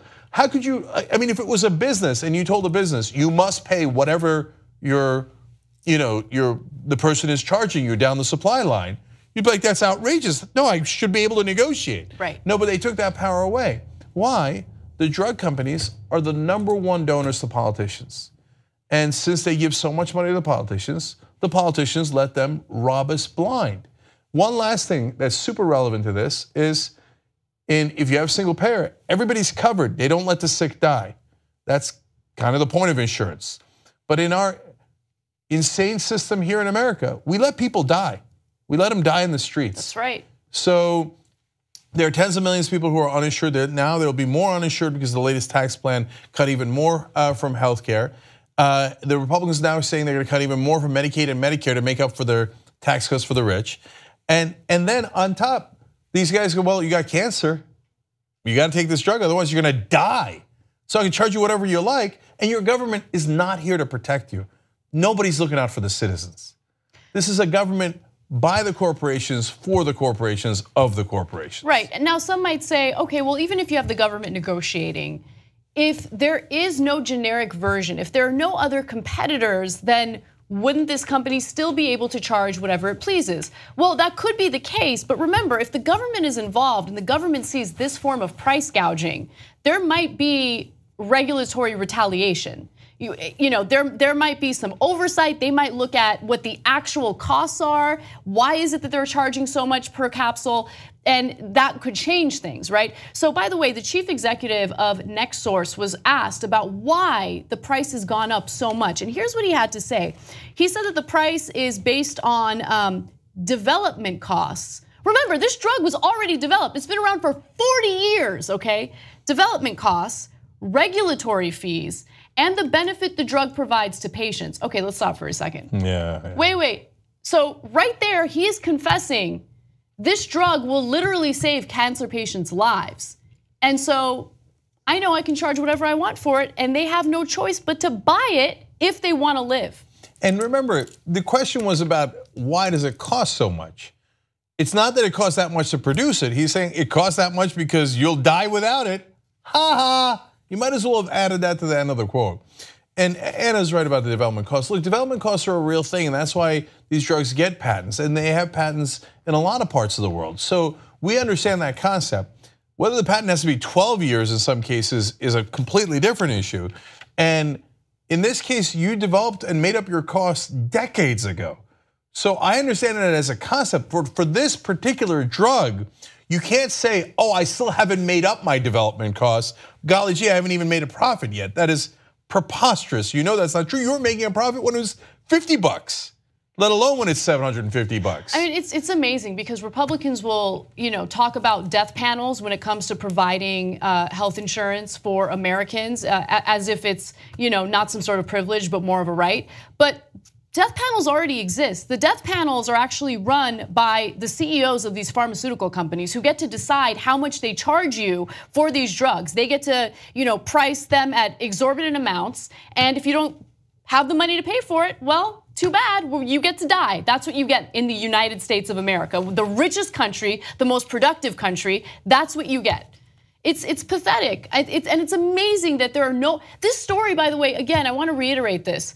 It was published in December, and no one talked about it. The only reason why I found out about it was because it was republished by a different news organization, and it came across my desk. And I'm like, how do people not know about this? Why aren't people outraged about this? Well, did it come in the form of a tweet? Because if it didn't, cable news can't be bothered with it. It has to do with real issues.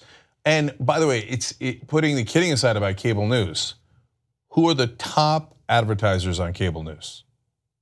Oh, right, pharmaceutical companies. Are you having trouble getting an erection because you're 89 years old and you watch cable news? Well, don't worry, here's a drug company who's gonna give millions of dollars in advertising. They're not gonna touch those guys. The politicians get paid by them, the mainstream media gets paid by them, and lo and behold, look at that, the politicians don't do anything and the media doesn't cover it. Final thing for you guys, I want you to understand, this is not capitalism, this is crony capitalism. So I am not in favor of setting prices. So we can get into debates about that, but I think price controls are a bad idea, and I think they pervert the market. And it winds up hurting the middle class and the poor as well. Okay, but put that debate aside. I want you to understand something. This is not price setting. It is normal in a free market to set limits so that there is not price gouging. So I'll give you an easy example.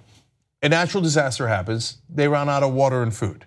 Now, somebody could go in and go, now water is no longer $1 per bottle, it's $100 per bottle or $1,000 per bottle, and if you don't have it, you're gonna die and your kids are gonna die. Well, the government steps in and says you're not allowed to take advantage of a situation like that. That is not price setting, that's price gouging, and we will not allow it because we are here to protect our citizens. Because it's supposed to be a democracy where our representatives represent us and look out for us.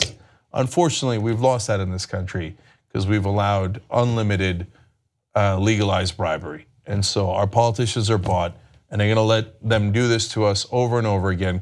Countless people will die because they can't afford it. It's sickness on a grand macro scale. We got to take a break. Let's do that. And when we come back, if you are getting screwed over by your employer and you're not getting paid, you probably have no way of recouping that money. I'll tell you why when we come back. Hold on, one more thing before we go to the break. The story that I gave you from Sarah Burris on Raw's story about Al Franken, I just wanted to be clarified. Raw's story has taken that down. So we'll see how it plays out, give you an update when I can, but it was reported from them, now they have taken it down for whatever reason. I'm just keeping you on the loop and giving you an update as soon as I have it. All right, we'll be right back.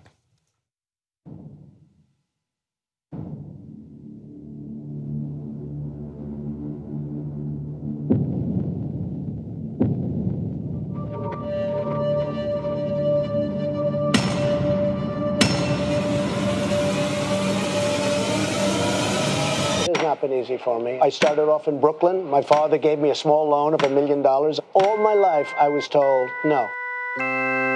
He said I had small hands. They're not small, are they? I never heard that one before.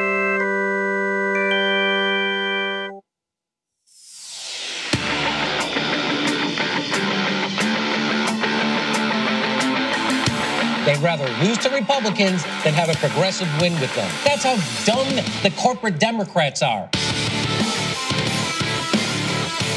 It's the Democrats who lull you to sleep, and at the end of the day, they're the ones who push the right-wing agenda.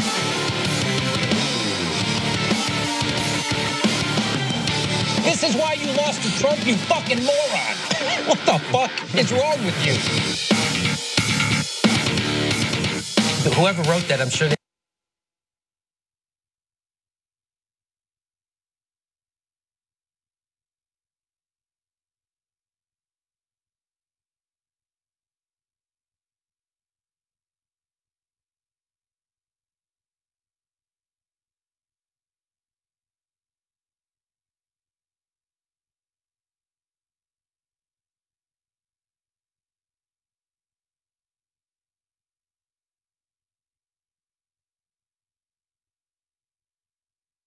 All right, I want to tell you a little bit more about aspiration.com, and it actually relates to the story we're just doing. So one of the things they care about is fairness. So they explain that the current financial system is biased against many people with low interest rates and high fees. Now, anybody who has gone to a bank knows that, of course. And they're saying they're making it fair by letting you pay only what you feel is right. This is why I call them overly liberal, too generous, but they let you set your fee. You could even set it at $0, and their interest rate is the highest in the market. So check out aspiration.com. It's a much better place to put your money than any of the current banks. And they say they're for everyone, not just a few. Wealthy people have historically gotten access to the best rates. They're like, well, we could have you get access to those rates as well. And you could rest easy knowing that their investment funds are 100% fossil fuel, firearm, and private prison free, and they do not invest in oil. Feel better about your money and make more money. Aspiration.com.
All right, back on the Young Turks, Cenk and Anna with you. Ash says, I just saw Black Panther earlier today. I loved it, and I'm glad it's crushing box office records. If you're watching the show live, 6 to 8 p.m. Eastern, hashtag TYT Live to talk to us during the show on Twitter. That is the one thing that Twitter is good for. I am Sonic says, why do conservatives ruin everything? You're going to ruin superhero movies even? Yes, unfortunately, in this case, with the trolls, they are. Okay, and I want to tell you about one other thing. Today is President's Day, and so we celebrate all of our national heroes, of course, with sales. Capitalism, baby. ShopTYT.com is a sale for you guys. Hey, you get to save 20% off. Look at all those political figures. That's me as Uncle Sam in the middle. And then you got FDR saying resist. Okay, use promo code Cheeto in Chief. Cheeto in Chief. You get 20% off of merchandise today on President's Day. Go nuts, okay? Guess when this sale ends? Today. Tomorrow is not President's Day, so panic right now. All right, go ahead, Anna.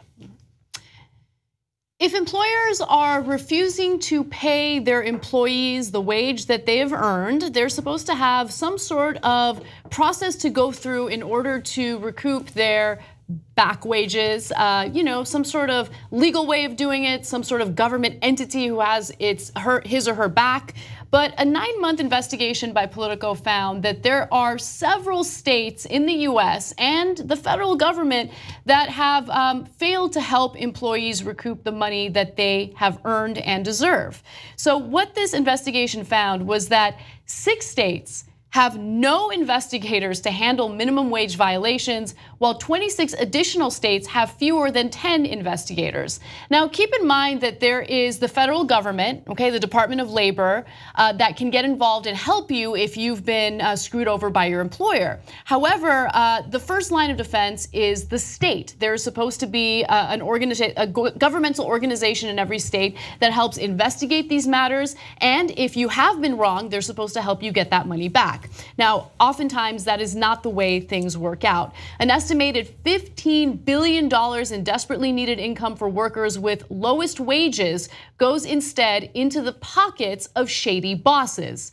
So what often happens is it'll never get investigated at all because some states, mainly southern states, refuse to hire the employees necessary to investigate these cases. And in other states where they do have the team of people necessary to do these investigations, they don't follow through to ensure that these employers do actually pay their employees back. In some cases, the companies will just rebrand themselves, go under a completely different name, and then there's no way of enforcing these laws and making sure that they pay their employees back.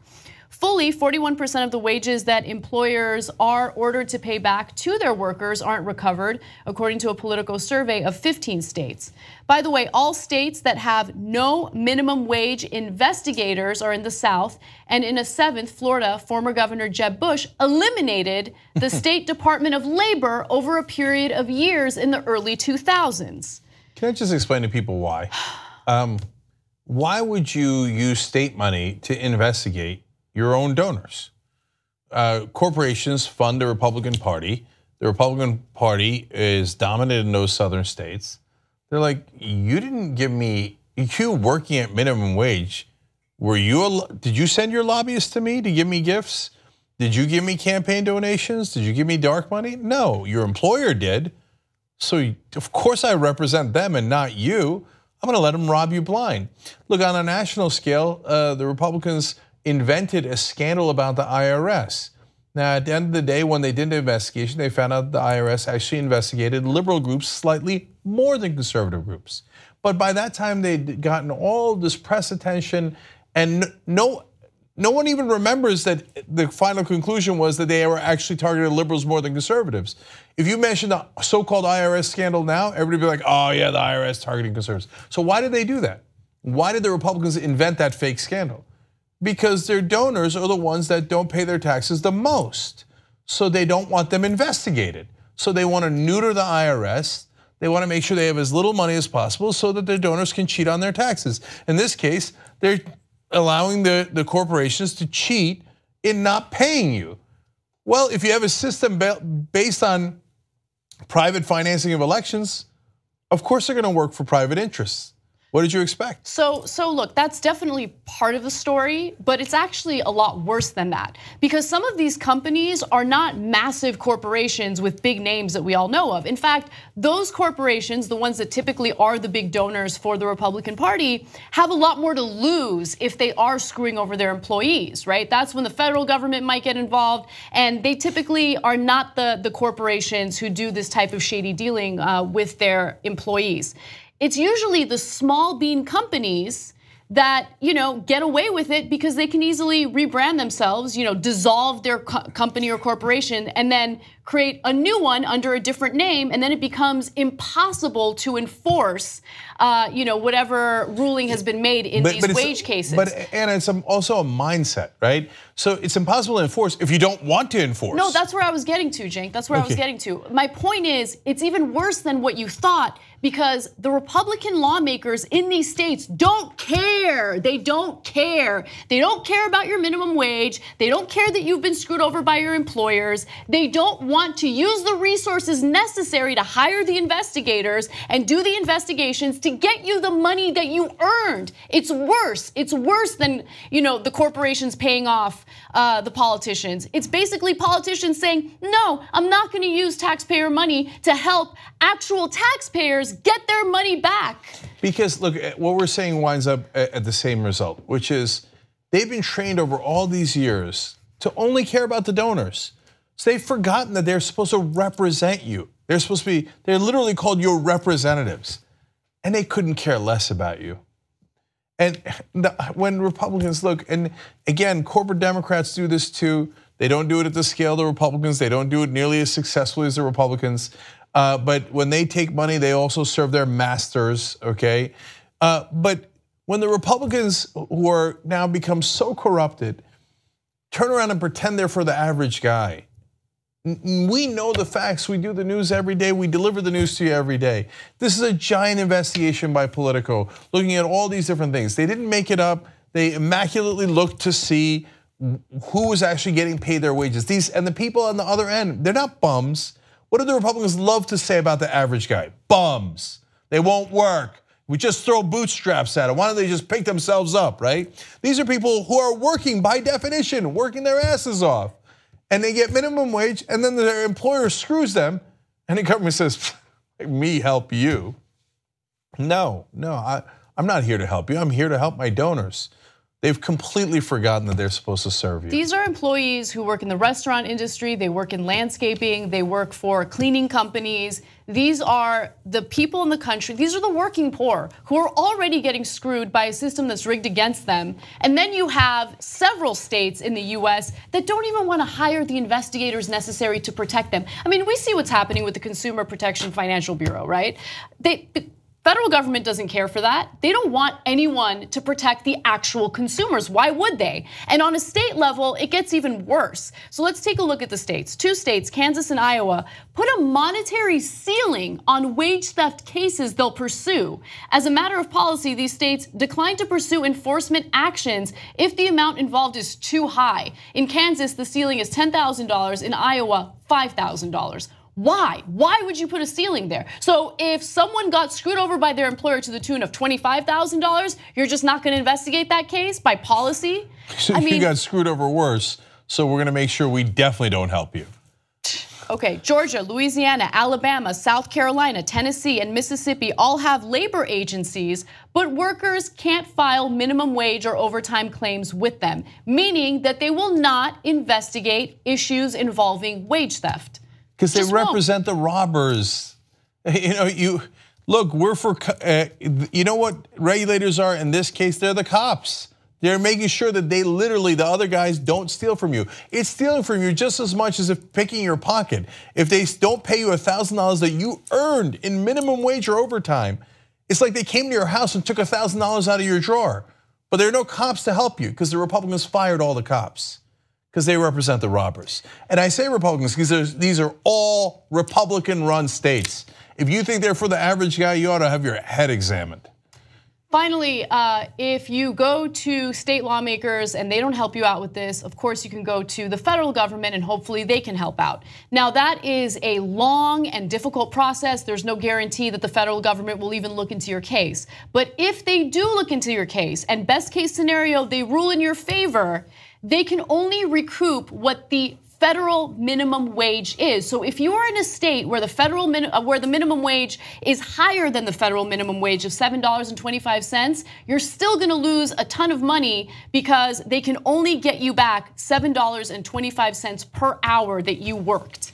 And that is if you had a federal government who gave a damn about you. That's right, and right now you don't. So it's scary times that we're living in, but I just want to be clear about what's really happening in the country. It is the working poor that continuously gets screwed over, and when our taxpayer money should be used to take care of our own, it's used for all sorts of other purposes to pad the pockets of the wealthiest in the US. The weapons manufacturers, these massive corporations, those are the people that our politicians care about the most. They don't care about you, they don't care how hard you work, they don't care about how many kids you have to feed, they don't care about any of that. All they care about is taking care of their donors and making sure that their pals keep making money off your back. Wolf-pack.com. All right, what's next? All right, let's do a fun story to wrap up the show. It's All-Star Weekend. It's happening in LA. That means basketball players, the best basketball players, they're getting together, they're playing basketball games. And that is what it means. That is awesome. I love that description. That was the most needless description in Young Turks history. All right. Okay. So to kick off this event, Fergie sang the Star-Spangled Banner, and she did what singers usually do. She overdid it. And a lot of people were not happy about it. She added her own little jazz twist to it. We wanted to show you the original video, but we couldn't due to copyright reasons. So we recreated it for you so you could take a look, and then we'll talk about some of the reactions. Yeah, oh, say, does that star-spangled banner yet wave?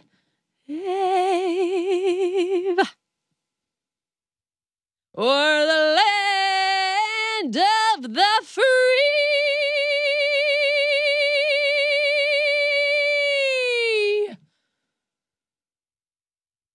And the home of the brave.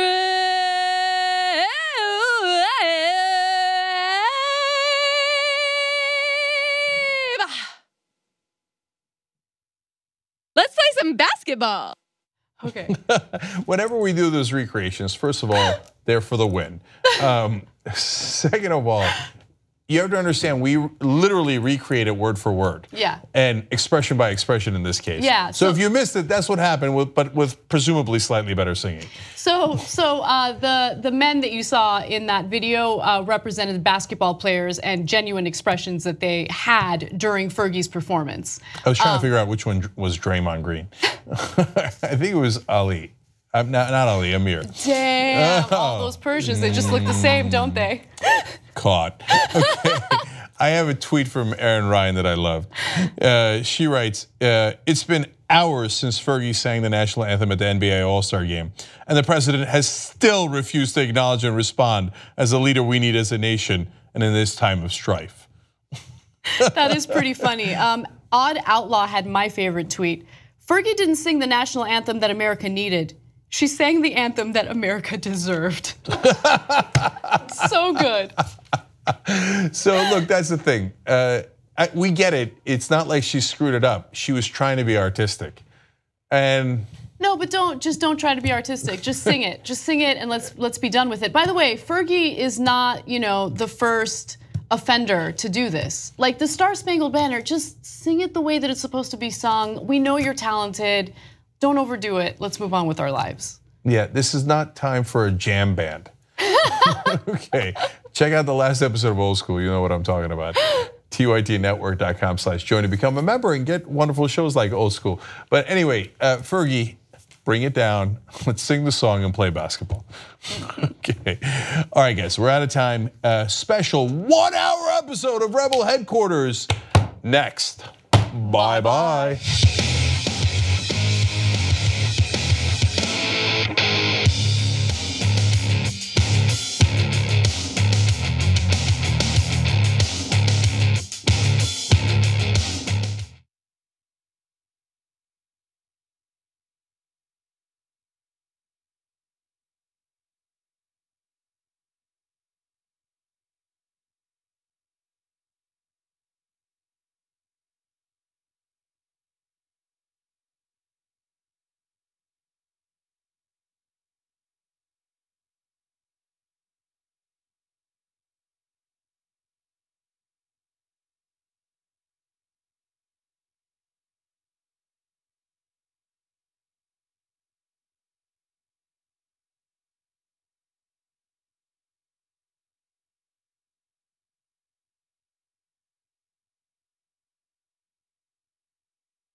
special 1-hour edition of Rebel Headquarters. The primaries are coming. The primaries are coming. I'm going to tell you all about that in a second. I'm going to read one random comments from the leftover from the Young Turks show, which we just concluded.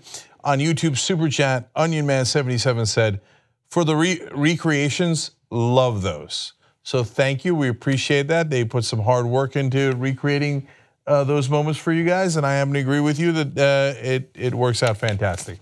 I've got a couple of great guests for you guys. We've got one of them coming up in a second, and then I have a number of stories that are both inspiring and infuriating.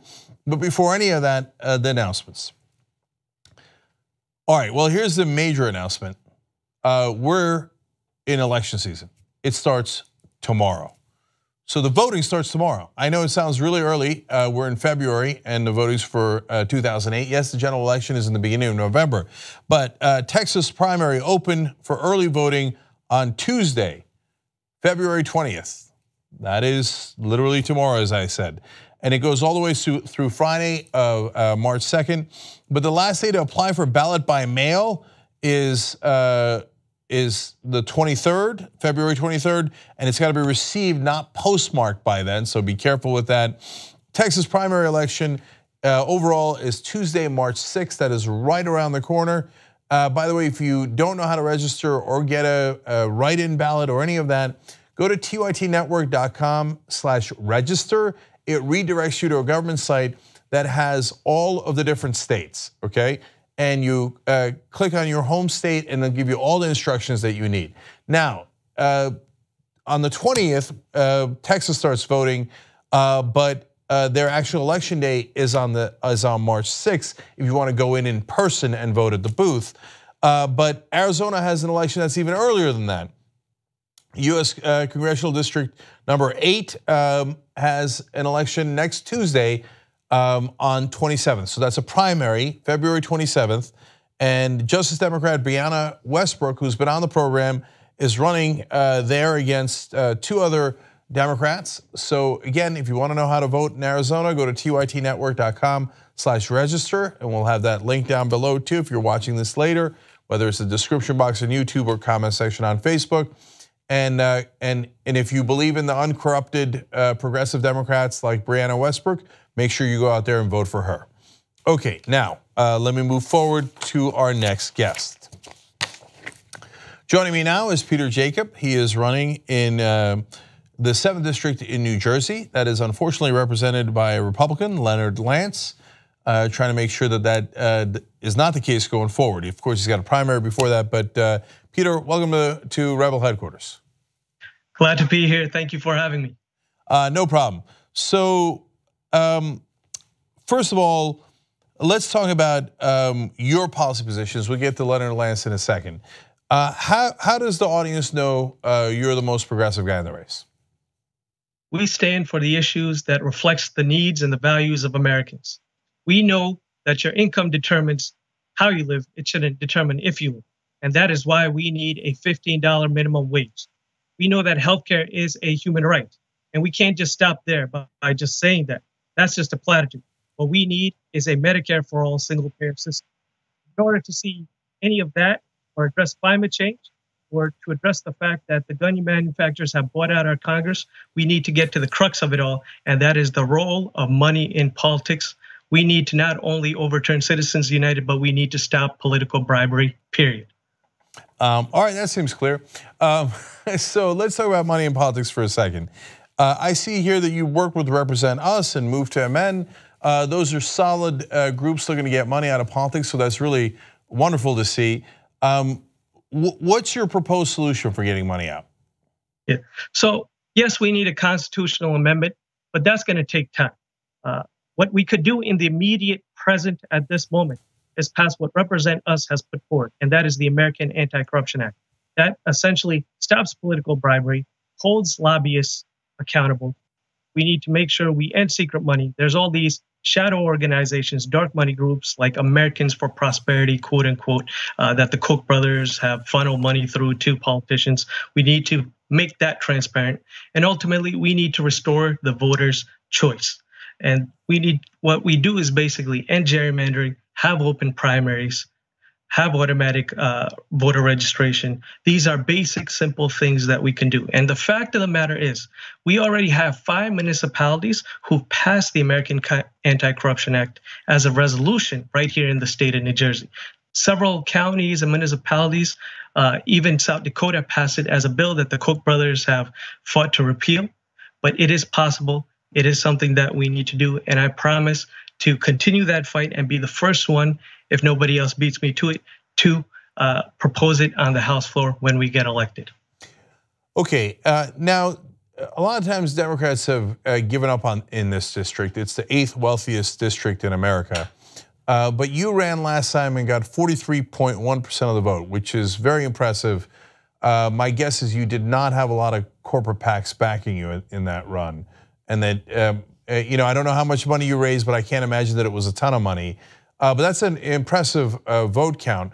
One, how did you do it? And two, does that mean the Democratic Party is backing you in this case? You're absolutely right. Your guess is correct. No, we did not have any Democratic Party establishment support whatsoever. What I saw about 2 years ago around this time, when I had barely some scrapes, some family and friends put together some money, raise some money through them, and I had no name recognition whatsoever. But I saw the need. I saw what was happening. I saw the stakes were high and the time was limited to sit by and settle for anything less than brave, bold, and progressive policies. We raised $320,000. We spent about $2 per vote. The most cost-effective campaign with the highest return on our investment. And we ended up with the strongest campaign to date against the entrenched Republican in our district, Leonard Lance.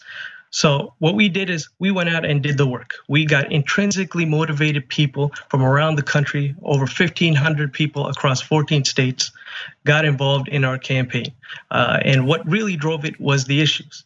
And that's the reason why I think that is more sustainable as a model than collecting as much money as possible and trying to run campaigns. People are excited about these issues.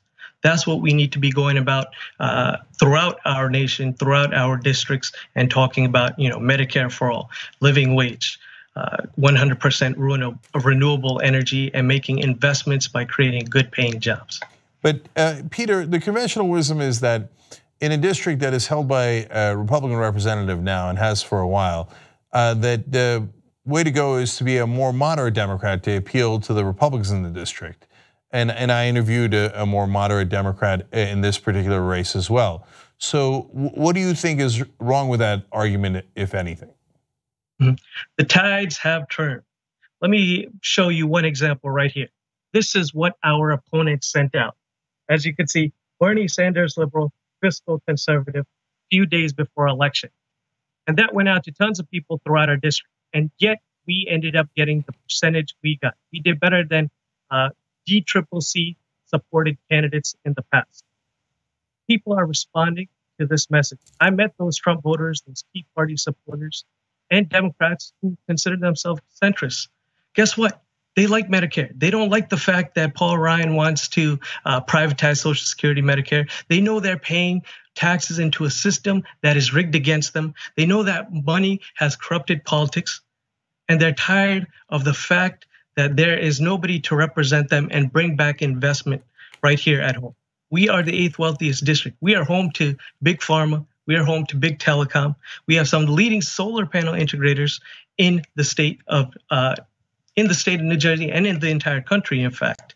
But yet we have a congressman who has not tapped into the intellectual as well as financial capital to ensure that young folks who are coming back home have opportunities, to ensure that the next generation is better off than he was.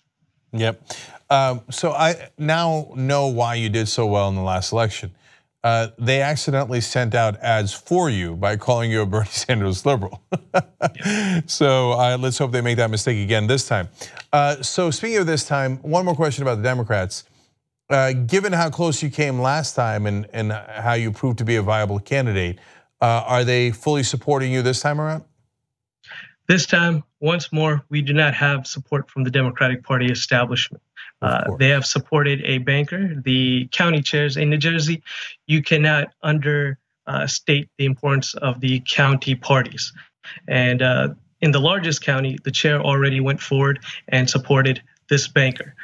They promised us an open convention and to remain neutral, yet they went forward. I get a call a few weeks back and they say they already decided. That's not democracy. So we don't anticipate support from the Democratic Party establishment.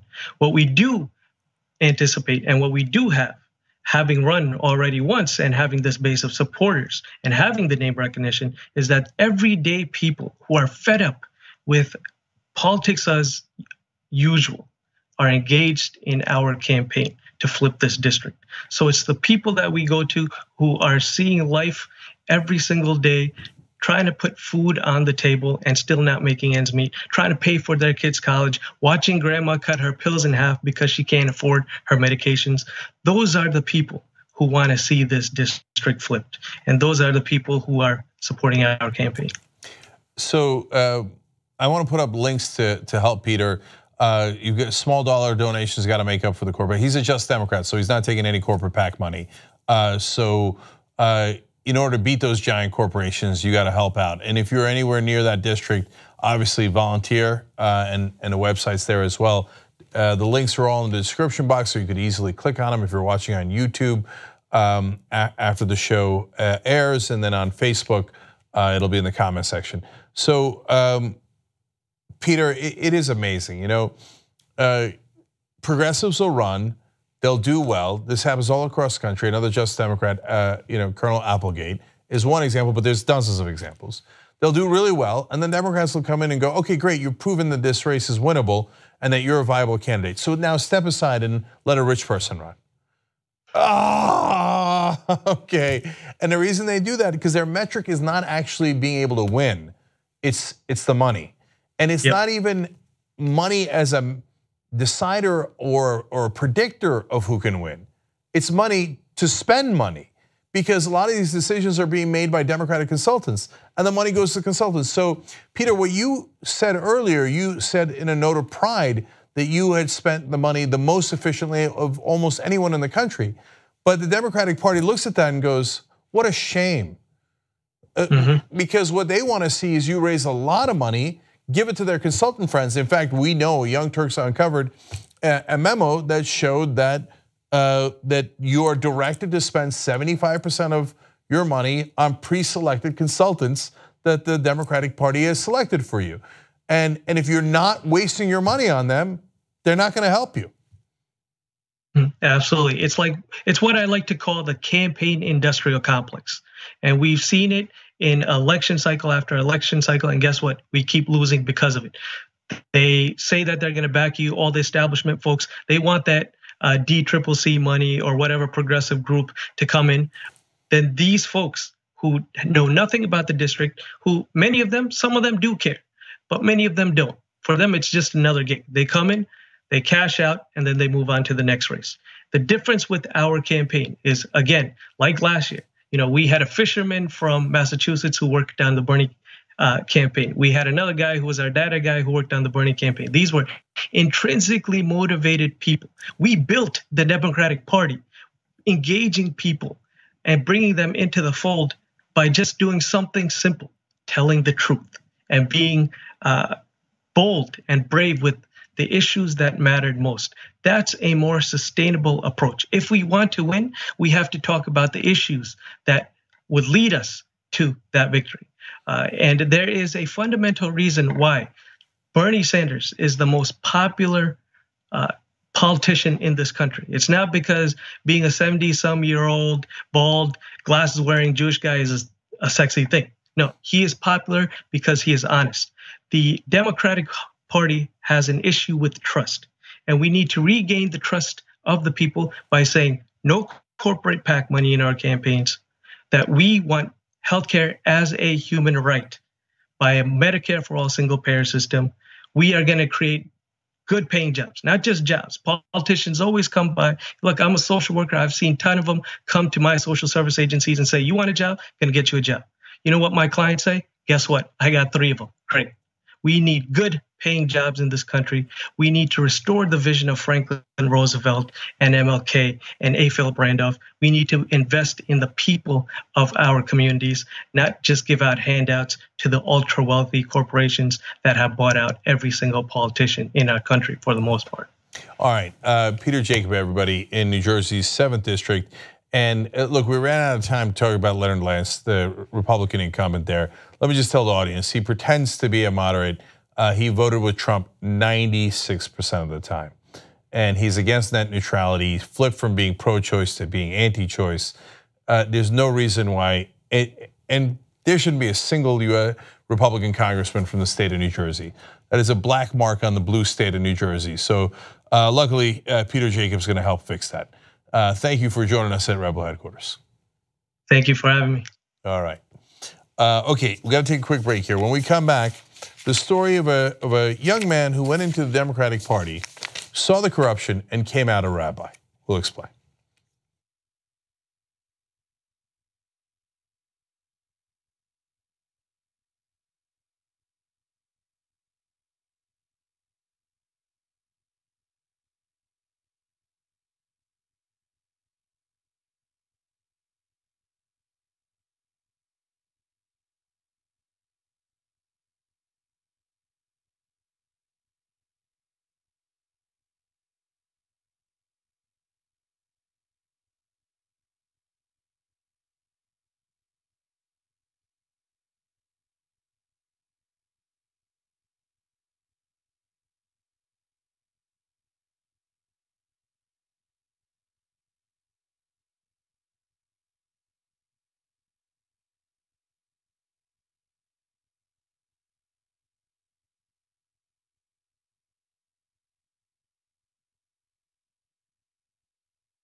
All right, back on Rebel Headquarters.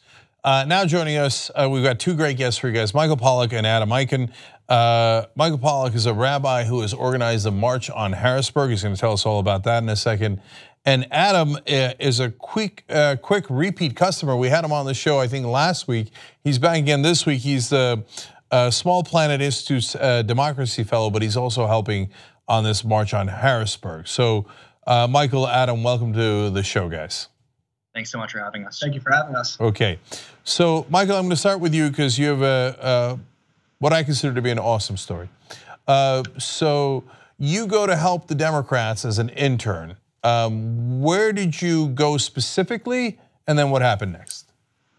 They sent me into the finance department, which is a code word for fundraising. And my job in that department was essentially to facilitate relationships between large donors and the Democratic Party. And this was the summer of 2009 when Democrats had the House, the Senate, the White House. And I'd grown up thinking, when this moment arrives, we will all be sitting around the campfire singing Kumbaya. But that is not what happened. And that summer in the DNC, that was when the Affordable Care Act was being written. And I saw very close relationships between when money would show up from Blue Cross Blue Shield and all the health insurance companies, and how the public option would just vanish overnight. And just down the line, issue after issue, just being affected by money in politics and blatant corruption. So at that point, did you decide to change careers, and what did you choose instead? Yeah, so I decided at that point, this is not the life I want to live. These people seem depressed. They do not seem to be enjoying their lives. They do not seem happy. And so I went to where the happy people were in my life, and they were the rabbis that I knew, the clergy that I knew growing up. And I thought, this seems like the perfect career. You get to ask questions of deep meaning and the ultimate questions of existence. And so I ended up in rabbinical school starting in 2012. And so graduated in June. Yeah, so you're now Rabbi Michael Pollack. I call him my rabbi. Yeah, when you're in that case, it might be both figurative and literal. And Michael, your story is like one of it's almost like out of a joke. A guy walks into the DNC and walks out a rabbi. Anyway, so Adam, we just talked to you about the book you wrote about different progressive campaigns throughout the country. What brings you to March on Harrisburg and working with Rabbi Pollack? Right. So my book with Francis Moore Lepay, Daring Democracy. I mean, the whole point was to write about the emerging democracy movement, and look no further. But as soon as we handed in the manuscript for Daring Democracy, March on Harrisburg emerged. And so I hopped on a plane down to Philly and I joined him. I had met Michael in Democracy Spring in 2016. We talked once and we hit it off immediately. And when he told me that he was going to kind of form an offshoot group in Pennsylvania, I said, I'll come down and support. And I haven't been disappointed. They are the embodiment of everything we write about in Daring Democracy. I believe in them so much that I agreed to go on a month-long tour with them to speak in 20 different cities across the state to try and spread the message of what we need to do to take back our democracy. Rabbi Pollack, I want to ask you about March on Harrisburg in a second. But did you get arrested with Me Too? Were you there on the first day of Democracy Spring or later? Oh yeah, we talked that day. We were together on the Capitol steps, and I believe I was the last group to be arrested, and I think you were the second to last. Is that right? No, I was. Wait, we were in the last group then together. Wow. Oh, I remember now. You're the rabbi I was talking to. Of course, that's so funny. But look, that's why I love Democracy Spring, and I love all the actions that you guys are taking, because you never know what blooms out of that. And now Michael's been arrested many times since. So I'm going to read, before we get to March on Harrisburg, this is one of my favorite descriptions of a person ever. Michael's hobbies include convincing politicians to not be corrupt, long marches through the Pennsylvania countryside, and sitting down in inconvenient places in the state capitol. That's just phenomenal. Summarizes him well. If I'm a good friend of his, I can say that's an accurate description. Okay, all right. So just for the people who don't know, what is the March on Harrisburg, Michael? So March on Harrisburg, our long-term goal is to get Pennsylvania from the 45th most corrupt state in the union into the top 10 within a decade. And to do that, we made a list of about 20 to 25 bills that we need to pass. There's a lot wrong with Pennsylvania democracy. And to pass these bills, we do three main things. We lobby, we march, and we do nonviolent civil disobedience. We've run 2 campaigns since January 2017. We have lobbied 240 of our 253 legislators. We've marched a combined 141 miles, and we have done 42 acts of nonviolent civil disobedience. 8 acts of nonviolent civil disobedience, resulting in 42 arrests. So And I see the different campaigns you did. May 2017, you marched from Philly to Harrisburg, 28 people were arrested. November 2017, Lancaster to Harrisburg, more arrests, etc. And this is all following the Martin Luther King model, obviously, of nonviolent civil disobedience to get attention.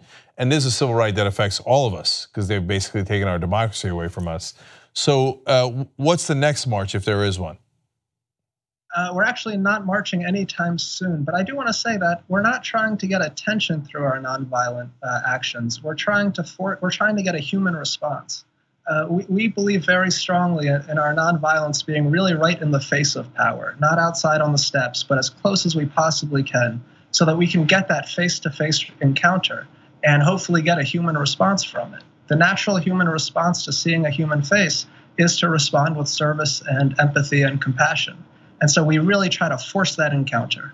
And that's what we're doing across the state right now when we're barnstorming. That we're right now, as we speak, we're in Erie, Pennsylvania, in a UU church. And there's currently an event going on right here. We just spoke at it. We're going to go right back and speak at it after we're done talking to you right now. And the whole point is to bring together those who want to fix our democracy in the physical space, not the cyberspace, and really work to try and create democracy hubs across the entire state to then bring together to the Capitol building to show that we have real force for democracy reform. Yeah, and guys, in the state of Pennsylvania where you're working on this, in your case, what are some of the top issues you'd love to fix? So our first bill is the gift ban. Right now in Pennsylvania, you can legally gift anything to a state legislator. Brand new cars, cash is legal. Super Bowl gifts, tickets. Beyonce tickets, everything, endless whining and dining. So we're trying to pass House Bill 39 and Senate Bill 132, which would make that illegal. It's a gift ban. The second bill we're pushing is to end gerrymandering. Depending on who you ask, we are the 46th, 47th, 48th, or 49th most gerrymandered state in the union. The party that wins fewer votes statewide in congressional races wins the congressional seats 13-5. Right. And so we're trying to outlaw gerrymandering by creating an independent, nonpartisan citizens commission.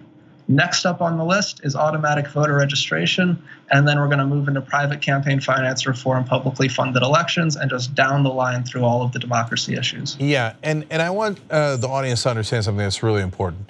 When Rabbi Pollack and Adam talk about ending gerrymandering, we're not in the camp that says that means we should do gerrymandering to help Democrats. Exactly. No. I want to jump in with just a short anecdote here. You know, it's such a bipartisan problem in Harrisburg, and the Democratic map maker, the guy who literally gerrymanders for the Democrats, said to me in a meeting a few months ago, he said, you know, when people ask me what I do for a living, I tell them that my job is to destroy democracy. And I don't feel good about it, but that's what I do. And I do it because I look across the aisle and I see crazy people. And when I get a chance in 2021, I'm going to draw as many of them out as I possibly can because they are insane. And that's where it sits in Harrisburg. It's a bipartisan problem. It's a power spectrum that just swings back and forth.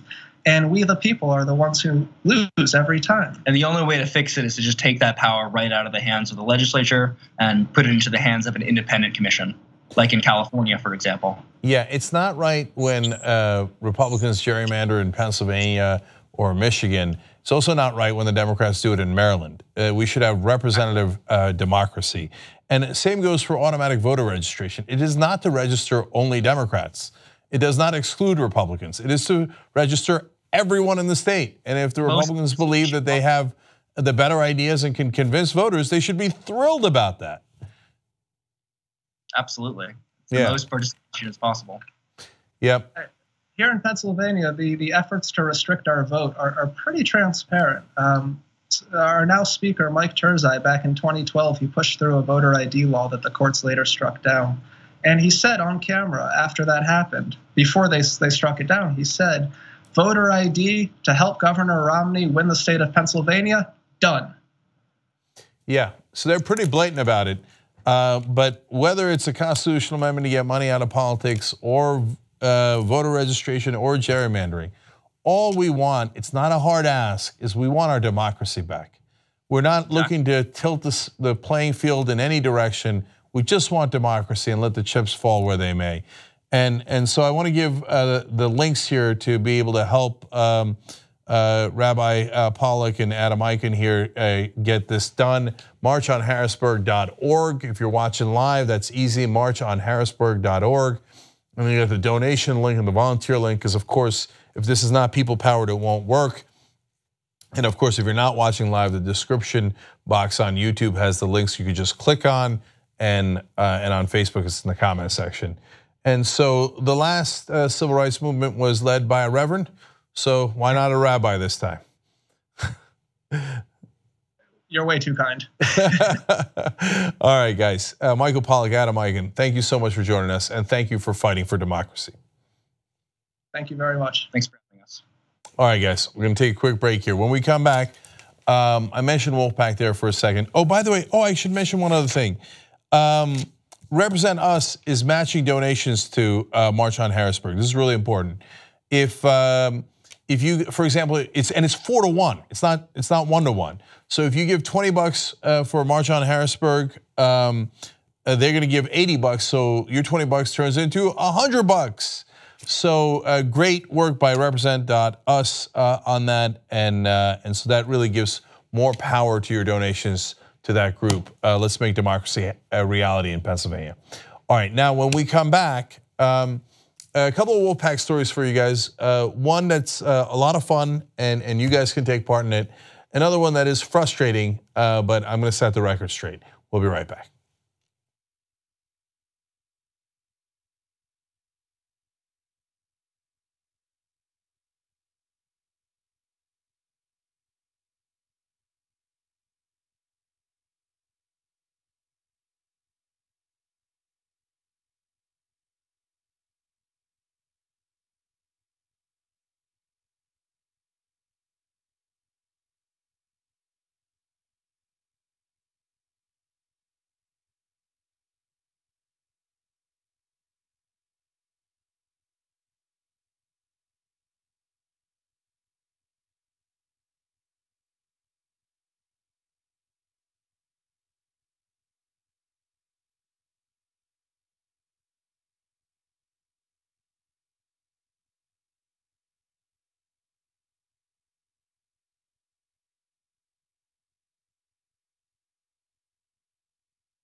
All right, we're back at Rebel headquarters. I got a bunch of stories for you guys. By the way, the primaries are coming. The primaries are coming. First one's February 27th for Arizona. We already have a Just Democrat in that one. Exciting stuff.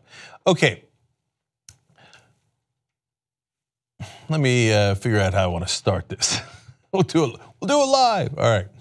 So I want you guys to get involved in all the different groups that we talk about on the show. Of course, I talk a lot about Wolfpack. That's the group to get money out of politics. That's to get a constitutional amendment. And you'll hear me say wolf-pack.com in a lot of stories. And but I want you to be more involved than just that. So if you're part of Wolfpack and you're out there either knocking on doors or even making calls or going to the state houses, I want you to start taking videos of yourself. Look, you don't need professional cameras. We all have cell phones. Just use this, okay? And we started doing it. We had a retreat for all the Wolfpack leaders. And we decided, hey, you know what? If we're going to tell all the volunteers at Wolfpack to start making videos about their fight, maybe we'll put them into a movie one day. I don't know. Let's lead by example and do one ourselves. So we did one. I think you're going to like it. I'm going to show it to you in a second. But I want you to know that if you're going to do your own, go to send them to community@wolf-pack.com. Okay, and on Twitter you can use the hashtag #BeTheWolf. Okay, but once you make the videos on your phone, send them to community@wolf-pack.com, and we'll have the link down below on YouTube and in the comment section on Facebook. All right, so here's the first ever Be the Wolf video. We did it with the Wolfpack leaders when we were all together. Hey guys, this is our first Wolfpack video that's informal, and we're Team Wolf and we're being the wolf. We're doing a lot of things, okay? This is a lot of our crew here. Hey, what? Jaws in the background, okay, hey. Okay.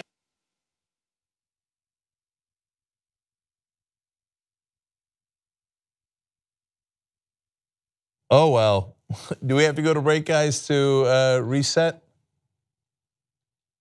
Here, hey, what? Jaws in the background, okay, hey, okay, that's Ariana. And I'm now going to try to flip this. Let's see if I'm successful. No, of course not, because I don't know what I'm doing.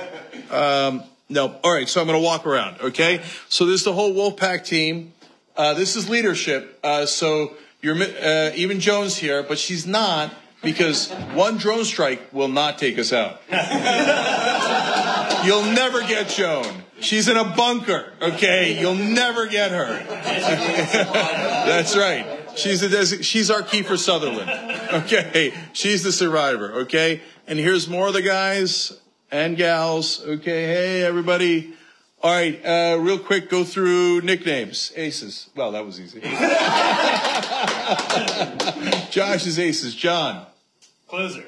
Okay, I don't know if I'm taping this right and you're in the dark. Anyway, hold on. I'm not good at taping. All right, Alexis, did we come up with one yet? The agent. The agent, that's right. Ariana, do we have one for you? I'm the general. The general. That's what they call That's me. badass. That's a really good one.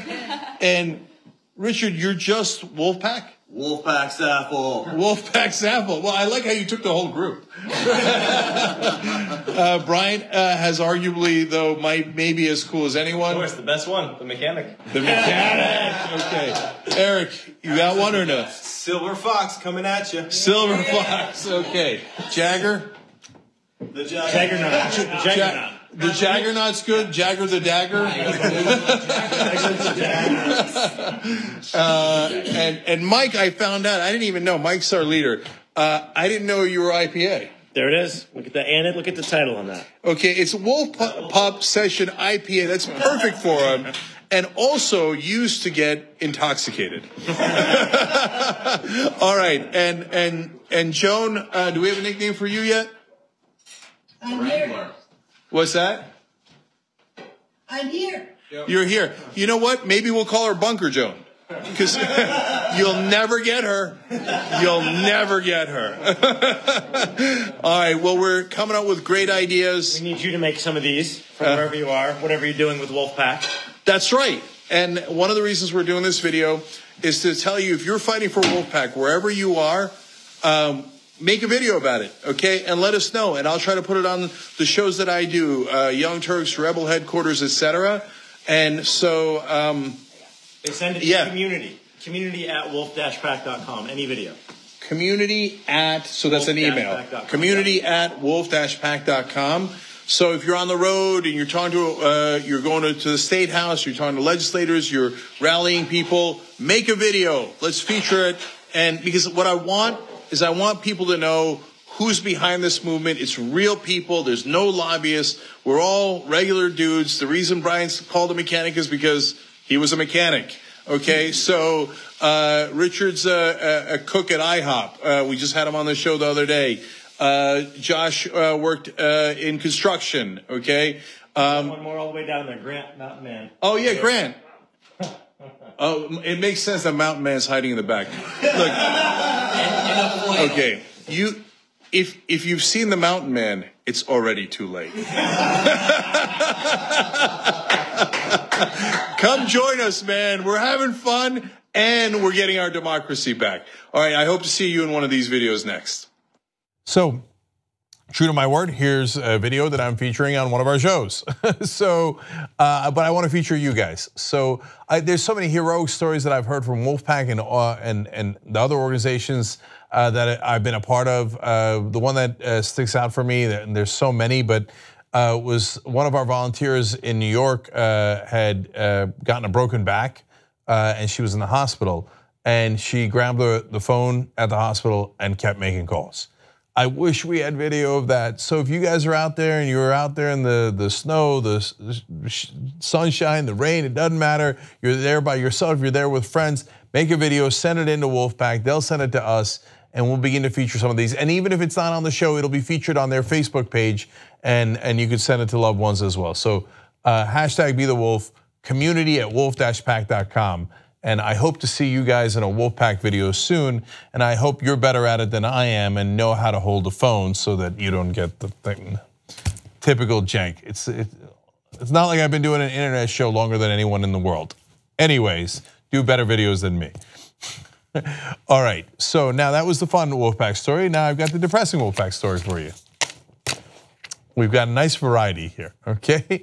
So, it's not depressing as much as frustrating, but we will fight back. So in the state of Washington, we had an interesting situation in regards to getting money out of politics. Now, there's a lot of good progressives in Washington, and Wolfpack has been fighting to get a resolution to get an amendment, of course, to end the reign of big money controlling our politics. And good news is that we passed the House in Washington all the way 2 years ago. The bad news was that the Republicans controlled the Senate in Washington, and so they wouldn't even allow our vote up for allow our resolution up for a vote. The reason is it would win because Republicans do vote for our resolution. They do it in a lot of different states, and it goes state by state. Sometimes Republicans are even more supportive than Democrats, especially lately. Because both Republican and Democratic voters realize that the system is rigged. It's rigged on behalf of who? On behalf of the people paying the politicians. It's the most obvious thing in the world. That's why 93% of Americans say that politicians represent their donors and not their voters. It's much more true on the national scale, and then sometimes it happens in the states. Oftentimes we get past it, and that's why we passed in 5 states. So now that brings me to a story that should be very good news. So the Republicans held on to the Washington Senate by only 1 seat, and then there was a special election. Well, everybody jumped in. It wasn't just us, to be fair, and we're fair and honest about that. But Wolfpack also jumped in and wanted to help out, and they did. So they gave money. They're a PAC. They're allowed to do that. If you don't want Wolfpack to give money to somebody in a race, get money out of politics. So great way to stop us. Agree to get all the money out of politics, and that would be wonderful. But if you don't, we could come for you, and I'll talk about that in a second too. But we could also help. There's carrots and sticks. Very practical. So in this case, we helped Manka Dhingra, and not just with money, but also canvassing. And the Democrats earlier had said, oh man, if we are in office and we have the majority, getting money out of politics is a really important priority. Good news, Manka Dhingra won. The Democrats now have the Senate in Washington. And guess what they did? Nothing. All of a sudden, no vote in the Senate. There's no vote under the Republicans. Now there's no vote under the Democrats. They tell us, oh, no, wait another year, and then maybe another year after that, and then another year after that. But wait a minute, I thought if we helped and Democrats got into power, they were supposed to take action. But yet, Democrats are in power. We helped to make that happen. A lot of you guys volunteered for that, and you worked on it. And of course, as with all the Democrats, not all, but a lot, unfortunately, no action at all. So we're tired of waiting, and we're tired of the Democratic Party with their false promises over and over and over again. Look, in another video, I gave credit to the Senate leader there among the Democrats, Sharon Nelson. I am now withdrawing that credit because we got no vote, empty promises. So look, it's easy for a politician to say, oh, thanks for all the help and thanks for all your volunteers' hard work on this issue. But we'll do it next year, we promise, sure. How many states have we heard that in? So if the Democratic Party is unsure as to why their voters have lost faith with them and not sure that they're going to deliver, it's stuff like this. So you might wonder, why not? Why not do it? I mean, this is the most popular issue, not just on the Democratic side, which it is, overwhelmingly so, but the most popular issue in the country. Who's for keeping big money in politics? Well, there is a bit of a literal answer to that. It's some Washington groups who pretend to be progressive. So as usual, Common Cause sent their lobbyists. They did it in New Mexico recently too. They say terrible things about the Young Turks. Oh my God, they want change. And their fans are really excited. And they got all these young people who are pushing and pushing to get money out of politics. Goddamn right we are. And so they don't want that. They don't want that, and they use excuse after excuse after excuse. So apparently the people in Washington fell for it, or they never want to change in the first place. I don't know which it is for the Democrats, but they're going to have to make up their mind on that. So what does Common Cause and all the people against change say? Say, oh my God, don't do a convention. Oh my God, if you do a convention to get money out of politics, that's really dangerous. Why is it dangerous? Okay, well, their two main arguments are, my God, if you counted all the convention calls together, then the Republicans could have an open convention where anything could happen, and the Republicans can propose their own things. Now, this is an unmitigated lie.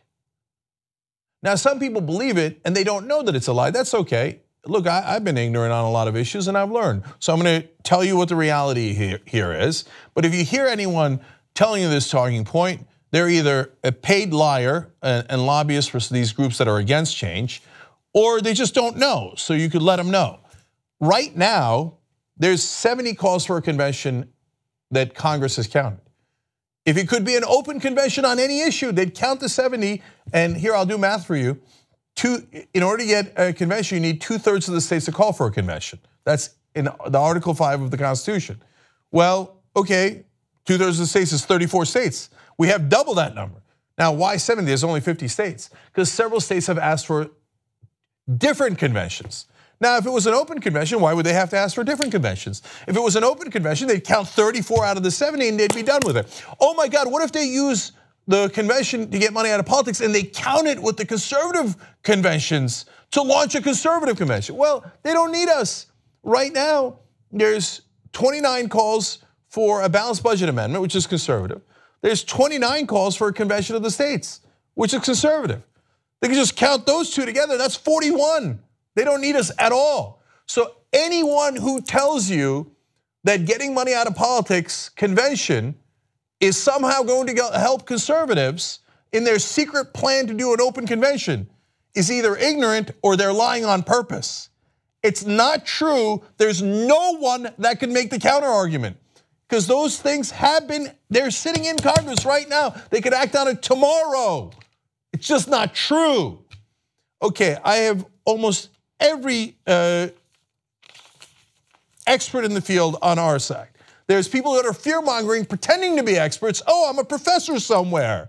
Okay, is this my expertise? Have I studied it? Can I quote anything for you? No, but I'm a professor and I'm so scared of a Republican convention. All right, I'll get to one other lie in a second, but I want to be clear about this. Let me quote to you the US Department of Justice Office of Legal Policy in a report titled Limited Constitutional Conventions under Article 5 of the United States Constitution said, this paper concludes that Article 5 permits the states to apply for and Congress to call a constitutional convention for limited purposes, and that a variety of practical means to enforce such limitations are available.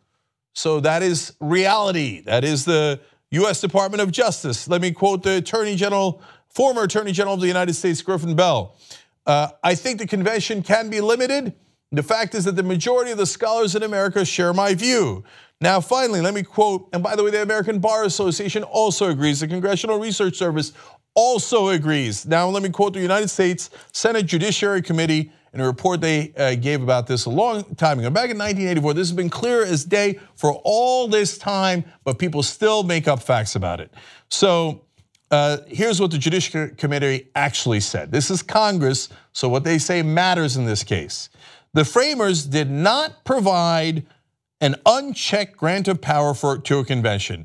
Every amendment proposed would be subject to the same conditions faced by those proposed by Congress. The notion of a runaway convention succeeding in amending the Constitution in a manner opposed by the American people is not merely remote, it is impossible.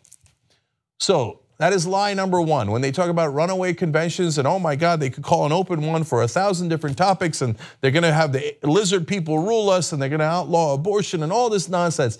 It is fantasy, it is not true.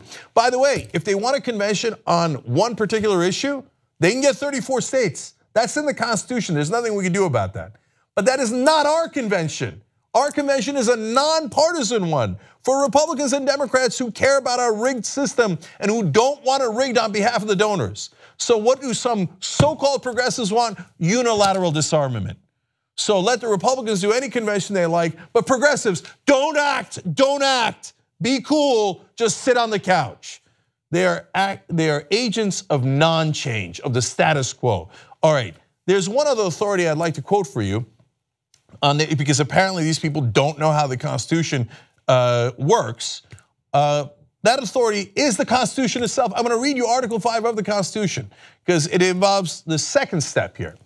The Congress, whenever 2/3 of both houses shall deem it necessary, shall propose amendments to this Constitution, or on the application of the legislatures of 2/3 of the several states, shall call a convention for proposing amendments. So in other words, you can either have 2/3 of Congress or 2/3 of the states. Wolfpack is trying for 2/3 of the states to call for a convention to propose amendments. Now let me pick it up again.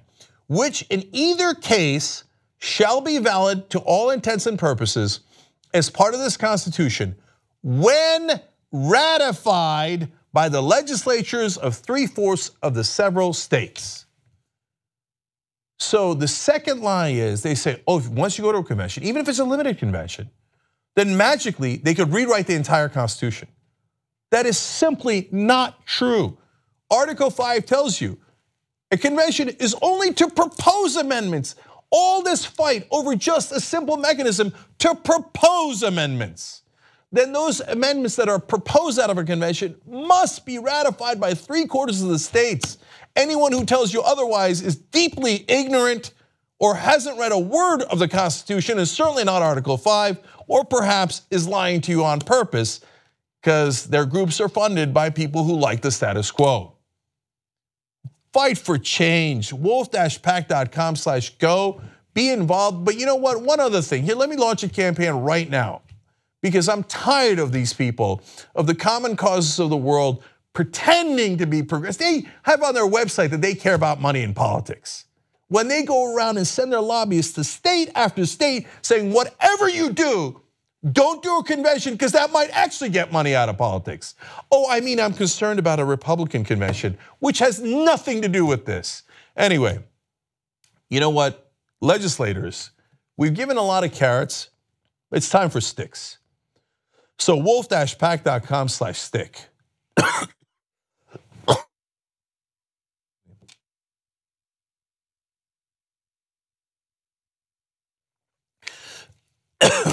get worked up talking about it. Okay. So sometimes we help politicians and hope that they do the right thing and get money out of politics. And sometimes that has worked and sometimes it hasn't. So let us also try the opposite. Go to that URL, donate to a fund that we're creating to just do sticks. We look, all your donations go to all these wonderful staffers, organizing all the volunteers that are fighting in all these different states. But now let us also spend some money making sure that politicians who oppose us are no longer in office. Let's go give them another job, but not this job. So if you oppose Wolfpack and you want to keep money in politics, there ought to be consequences. So let's make sure we deliver those political consequences for them. wolf-pack.com/stick. Let's go make that happen, okay? You know what they will do. Okay, now I have one last story for you guys. And that is about Allison Hartson, okay? So Allison Hartson is running for office. She's running to be the next senator from the state of California. She's the progressive in the race. So she is for Medicare for all. She's for higher wages for everyone. And yes, there is a way you can make that happen. They find all the money in the world for defense contractors, subsidies for oil companies, for wars that Dianne Feinstein votes for, and then her husband gets hundreds of millions of dollars in contracts from the Iraq war that she voted for, but somehow they can't find money for higher wages for you guys or for a college education for your kids. Well, Allison Hartson wants to change all that. So now the reason I'm telling you about this right now is because I love people-powered campaigns. So that's exactly what Allison's got. And then all of a sudden, someone who doesn't work for her, who's not even a volunteer, sends her a video that I'm about to show you. His name is Jason Cabral. He's at Progressives8. We'll have the links to Jason's work down below in the description box on YouTube, comment section on Facebook. But he made a video for Allison, and it's excellent. I show you this because one, it's really good, and two, because I want you to realize you can do this too. There's so many different ways that we can all fight together. You can do donations to Allison. We'll put that in the link below too. You could volunteer for Allison, or a candidate in your neck of the woods who's uncorrupted, doesn't take corporate PAC money, is a true progressive, and will fight for you guys. A politician that we don't have to convince to be a progressive. Wouldn't that be wonderful if they were actually just progressive? But you could also be involved in so many other ways like Jason did here. So get a load of the video that he did somehow, magically. I don't know how he got the footage. I don't know how he put it together with his speech. But a video that he did for Allison that you all should spread around as well. Watch. I worked for a dental management corporation. It was a growing corporation, amazing people that I worked with. And they offered me to take over their insurance department to run it. They would have been making a real pretty penny, like a lot of money. And I took the weekend to think about it. And I came back and I gave them my 2 months notice. And I decided I was going to instead focus on finishing college. I have 8 brothers and sisters, a very large family, and I've been the only person in my family who has been able to have the opportunity to graduate college. And I did that with the fierce determination to become a teacher. And it was difficult, and it was a sacrifice, and it was a pay cut, but at the end of the day, I have always asked myself, what are my values? Where do they come from? Are they mine? And am I really living by them? And that was what helped me make that decision to become a teacher. And it was what helped me make the decision to leave teaching, that what really was my life and is my heart, to fight to get big money out of politics, because I saw while I was teaching that how money in our political system is affecting not just schools as this like objective word, but human beings, my students who I cared so much about, and their families. They're first, second, third generation immigrants from Mexico, primarily at the school I taught at, and Vietnam. And I saw some of my students, they're like my kids. I saw some of those families being ripped apart by immigration policies. And just one thing after another, I couldn't take it anymore. And so I had to leave that to get this done sooner so that we can help more people around the country and in the state. And that's when I decided to get involved in the movement. And it was through that I found Wolfpack through doing a Google search online. Wolfpack is a political organization that is solely working on the issue of money in politics, and specifically to get that 28th Amendment to the U.S. Constitution. And, I read the plan. I read Wolfpack's plan online, and it was not only the most logical plan, but it was the most aggressive one. And I understand, and I know that the people of this country and the state of California in particular understand that this issue of our democracy being corroded by the wealthy elite who are incapable of understanding, not necessarily bad people, but just incapable of understanding the issues that we deal with is systemic, and it's urgent. It is fiercely urgent. We've got to do everything we can right now, and that's why I made the difficult decision to leave teaching to do this full time. We have to do that, and while we're doing that, we also have to make sure that we have Medicare for all throughout the country, that we have a $15 minimum wage that is tied to inflation. Every human being deserves to make a living wage. And we need to make sure that students who earn their way into college can afford it. We need free tuition for college. We need to deprivatize our public education system. We need to deprivatize our private prisons and our detention centers. The list goes on. They all feed on one another. And so we need people in Congress who are going to understand that all of these issues have to be moving forward at the same time. Dianne Feinstein, not a Democrat. Just because you have a D after your name doesn't mean you're a Democrat. And I think that people are waking up to that reality. And so she is a corporatist. Some people think that she's a Republican, and she's proven this time and again with her votes. She voted for the Bush tax cuts. The Bush tax cuts gave us $1.5 trillion of debt. And she's not going to pay for that. We're going to pay for that. Our kids are going to pay for that. That's what she voted for. She voted for the Iraq War. The Iraq War cost $7 trillion. So she voted for us to spend $7 trillion to kill hundreds of thousands of civilians for what I consider to be an illegal war. Voting for a war where you don't have hard evidence that justifies us going into that war, as far as I'm concerned, is treason. She does not deserve to be sitting in office. I can't believe that she's still sitting in office after the votes that she has cast. She supported the TPP. She's against Glass-Steagall. She supports the death penalty. She is for the war on drugs. In 2010, she led a campaign against legalizing marijuana. She is against Medicare for all. Dianne Feinstein is worth an estimated $80 million. She's taken millions of dollars from Big Pharma. She's taken millions of dollars from corporations. She's taken millions of dollars from defense contractors. And these influence her decisions. And it's no surprise, right? And so as long as we get out there and we vote and help me to get the word out, and let's do this together. This isn't about me. This is about us. All of us have got to come together and show up every single day to make up for the money that she's going to raise. And that's what we're going to do.